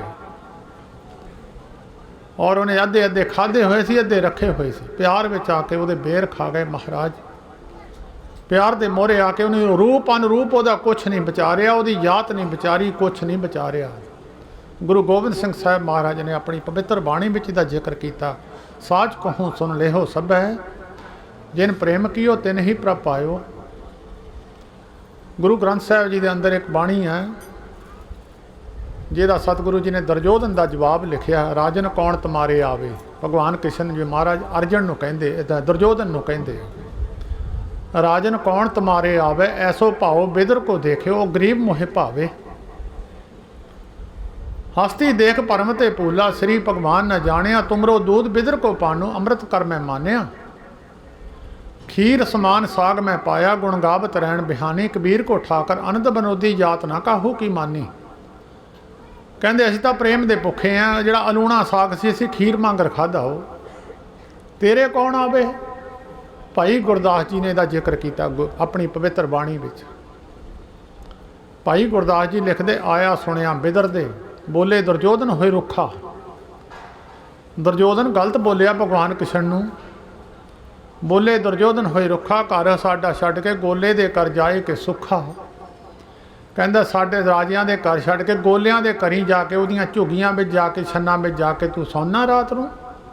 हस बोले भगवान जी, भाई गुरदास जी ने लिखिया, हस बोले भगवान जी सुनो राजा हो सनमुखा, तुमरो पाओ ना दिसई अंदर चाओ ना चुखा, गोबिंद पाओ भगत का भुखा। असीं तां प्रेम दे भुखे हैं, जिहड़ा कोई प्रेम करूगा असीं उहदे जाके बह जाना। सानू राजियां नाल की मतलब है? जिन्हां दे अंदर परमेश्वर दा प्यार है, जिन्हां दे अंदर शब्द टिक गया, रूप अनरूप मोरो कुछ ना विचारियो। जिन्हां दे अंदर प्यार सी, उहदा रूप अनरूप नहीं कुछ भी विचारिया। कुबजा कुबी सी, करूप सी देखण वास्ते, उहनूं तार दिता भगवान ने। गल तां प्रेम दी सी, उन्हां दा रूप अनरूप विचारदा नहीं। हो भाई गुरदास जी ने अपनी पवित्र बाणी च लिखिया, गनका पापण होए कि पापां दा गलहार परोता, महापुरख अचानचक गनका बाड़े आए खलोता, दुरमत देख दयाल होए हथों उसने दितो स्तोता। ਉਹਦੀ खोटी मत देख के ਉਹਦਾ विचार नहीं किया उन्होंने, ਉਹਨੂੰ फिर भी कृपा करके तार दिती गनका। तारी ले गनका बिन रूप कुबजा। ब्याद जिहड़ा शिकारी सी, महाराज दे तीर मारिया, ब्याद अजामल तारी ले। एक ब्याद वो होया जिन्हें भगवान नूं बन लिया सी, ਉਹਨੂੰ भी तार दिता महाराज ने। रूप अनरूप मोरो कछ ना विचारियो, प्रेम गहो मोए हर रंग पीन, पेख्यो लालन पाट बीच खोए, अनंद चिता हरखे पतीन, तिसी ही कुगरै सोई प्रभ नानक, सो ठाकर तिसी ही को तीन। गल तां परमेश्वर दे प्यार दी है। पेख्यो लालन पाट बीच खोए, अनंद चिता हरखे पतीन, ये सारे गुण महाराज थोड़ी बख्शिश नाल। पेख्यो लालन पाट बीच खोए, लालन परमेश्वर नूं प्रभु नूं करा लाल आया प्यारा बजी बधाई। जारबे पिरयापण भाणा कसनीसी छंदा, जारबे तैं रावया लालन मूँ दस दसंदा। लालन तैं पाया आप गवाया, जय तन भाग मथाणे, बाँ पकड़ ठाकर हों किधी, गुण अवगुण ना पछाणे। गुणहार तैं पाया रंग लाल बनाया, तो सबो किस सहंदा, जन नानक धन सुहागण साई, जो संग पतार बसंदा। गुरमुखो औगण तां मनुख दे अंदर औगणे ही औगण ने। उन्हां औगणां नूं कड्ढण वास्ते एक गल दसी है गुरु अर्जन देव महाराज ने, ज्ञान साडे वास्ते बख्शिश कीता। वो कहंदे बई सब तो वड्डी गल है परमेश्वर दे शब्द नूं हिरदे अंदर धारण करना। वो शब्द हिरदे अंदर किद्दां धारण होवेगा? जिद्दां जिद्दां मनुख शब्द दे नाल जुड़दा जावेगा, संसार नालों पिछे हटदा चले जावेगा। तुसीं देखो जिहड़े मनुख ज़्यादा बाणी पढ़न लग जाते हैं, उन्हां दा कुदरती संसार वालों मन उदास होना शुरू हो जाता है। जदों तुसीं एक पासे नूं बाट करदे हैं, दूजी बाट पिछे रहिंदी चले जाती है, संसार पिछे रहिंदा चले जाऊगा। जिन्ना जिन्ना तुसीं धार्मिक पक्ष वल नूं बाट करोगे, संसारक बाट पिछे रहिंदी चले जाऊगी। जिन्ना चिन्ना तुरोगे तुरोगे, हौली हौली बाट कढ़दियां मनुख पहुँच जाएगा किसी न किसी तरीके जिथे मनुख पहुँचता है। हौली हौली चलते मार्ग जो गिरे तां को नाही दोष, कहो कबीर बैठा रहे तां सिर करड़े कोस। थोड़ा कोई 1 मील, कोई 2 मील, कोई 4 मील, इदां तुरिया तुरिया मनुख कदी ना कदी पहुँच जाता है। जदों धार्मिक पक्ष में जाइए, कदी भी किसी भी गुरमुखो समागम में जाइए, कोई ना कोई गल लैके जाया करो। ये नहीं कि साडे कोल ब्याह आ, ब्याह दे विच आपां खुशी भी मना के चले गए, खा पी के चले गए। धार्मिक पक्ष एक है, गाहां मनुख कित्थों आया, कित्थे जाना, इन्हें की करना सी, की करना चाहिए, की नहीं करना। ये गुरु ग्रंथ साहिब जी का ज्ञान है। जिहड़ा मनुख इस ज्ञान ते चलेगा वो भाई अगे तरक्की कर जाएगा। जिहड़ा नहीं चलेगा फिर गिणती कोई नहीं है जूनां दी। 84 ਲੱਖ गिणती थोड़ी गिणती विच नहीं आनी। 84 ਲੱਖ जून साइंसदानां दी गिणती विच भी हले 84 ਲੱਖ आई नहीं है, थोड़ी जून ही आई है। 42 ਲੱਖ पानी विच है, 42 ਲੱਖ थल विच है, 42 ਲੱਖ जल विच है। ਜਾਂ थल वाले भी 42 ਲੱਖ सानूं दीदे नहीं, जल वाले तो वक्री गल है। 84 ਲੱਖ का चक्कर बड़ा लम्मा चक्कर है। गुरमुखो जूना देखो किन्नियां भैड़ियां, कुत्ते आ, बिल्लियां, ये भी चल इन्हां दा कोई माड़ा मोटा सत्कार मिल जाता। होर तां होर बहुत है नकम्मियां ते नकम्मियां जूना जंगलों में, जिन्हां दे खाने भी होर है, रहना भी होर है। वो जगह वार के देखो, बड़ा औखा काम है। जिन्होंने ये गल का पता लग जाए वो फिर तुर पैंदे हौली हौली। जिहड़ा नहीं तुरिया जरूर तुरिया करो, सवेर नूं इशनान करके जपजी साहिब की बाणी पढ़िया करो, गुरु का आसरा लिया करो। ये परिवार है बाबा शाम सिंह संत महाराज हरखोवालियां नाल बहुता प्रेम सी। इसे नगर में बैठिया ने 5 मैंबरी कमेटी जो हरखोवाल दी जो उन्होंने बनाई सी, इत्थे बैठिया ने बनाई सी और इस नगर में आउंदे जांदे रहिंदे सी। बहुत श्रद्धालु सन इस पिंड दे। चलो मुड़ के फिर परिवार जुड़िया, बड़ी खुशी हुई है। जिहड़े पुराने परिवार जुड़ते हैं उन्होंने अंश में लहू में असर रहिंदा, वो असर बजुर्गों का जाता नहीं है। वो कदी जाके फिर जाग पवे वक्री गल है, उन्होंने अंश में रहिंदा ही है। सो ये परिवार में संत महाराज हरखोवालियां दी जो उन्होंने संगत की है उन्होंने असर है। हुण भी बच्चे जाते ऐतवार नूं सेवा करते हैं बहुत। सो इस करके मैं तो इन्हां दे प्रेम करके अज आए दिन रख बैठे सी, पर मैं अज दे दिन हरखोवाल हुंदा नहीं, मैं चंडीगढ़ हुंदा। शुक्रवार मेरा पक्का दिन उत्थे हुंदा, पर इन्हां दे प्यार करके क्योंकि पुराने परिवार है, ये मजबूरी करके इन्हां नूं दिन रखना पिया सी। इस करके मेरी हाज़री इन्नी क प्रवान कर लिओ। बाकी रागी सिंह है डेरे तो ही आए है, कोई पैसों वाले रागी नहीं है। ये प्रेम वाले रागी है। ना ये पैसे मुका के जाते हैं, ना किसी तो मंगते हैं, ना कोई तो ना इन्हां दा रागी किता ही है। ये तो मुंडे अपना किता होर करते हैं। ये तो जिथे संत महाराज हरखोवालियां दा कोई समागम होवे उत्थे ही ये सेवा करते हैं। तो बाकी भाई जिन्ना चिर कीर्तन परिवार की इच्छा होगी, कहते सगन वालियां ने आना, जे आ गए हुण तो चंगी गल है, जे नहीं आए होणगे तो कीर्तन तुहाडे ही मुंडे आए, जिन्ना चिर मर्जी कीर्तन करा लिओ। दास ने इत्थे आग्या लै लैनी है। यह माया जिन्हां ने चाढ़ी है, ये उन्हां दा गुरु नानक साहब भला करन, क्योंकि उन्होंने मेरे प्रेम करके चाढ़ी है। पर यह माया गुरुद्वारा साहब जिथों गुरु ग्रंथ साहब जी आए है उत्थे दा कोई प्रबंधक होवे, क्योंकि कई पिंडां विच गुरु ग्रंथ साहब दा चढ़ावा पाठी सिंह दा हुंदा।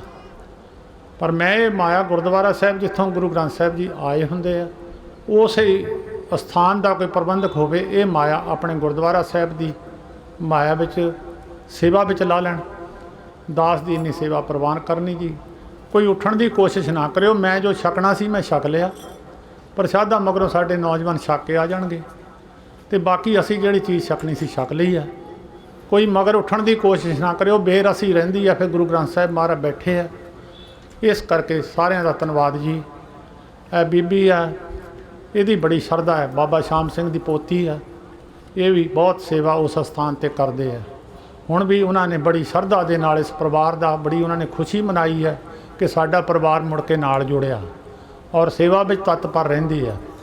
सो उन्हों का भी धन्यवाद है, सारिਆਂ का धन्यवाद जी।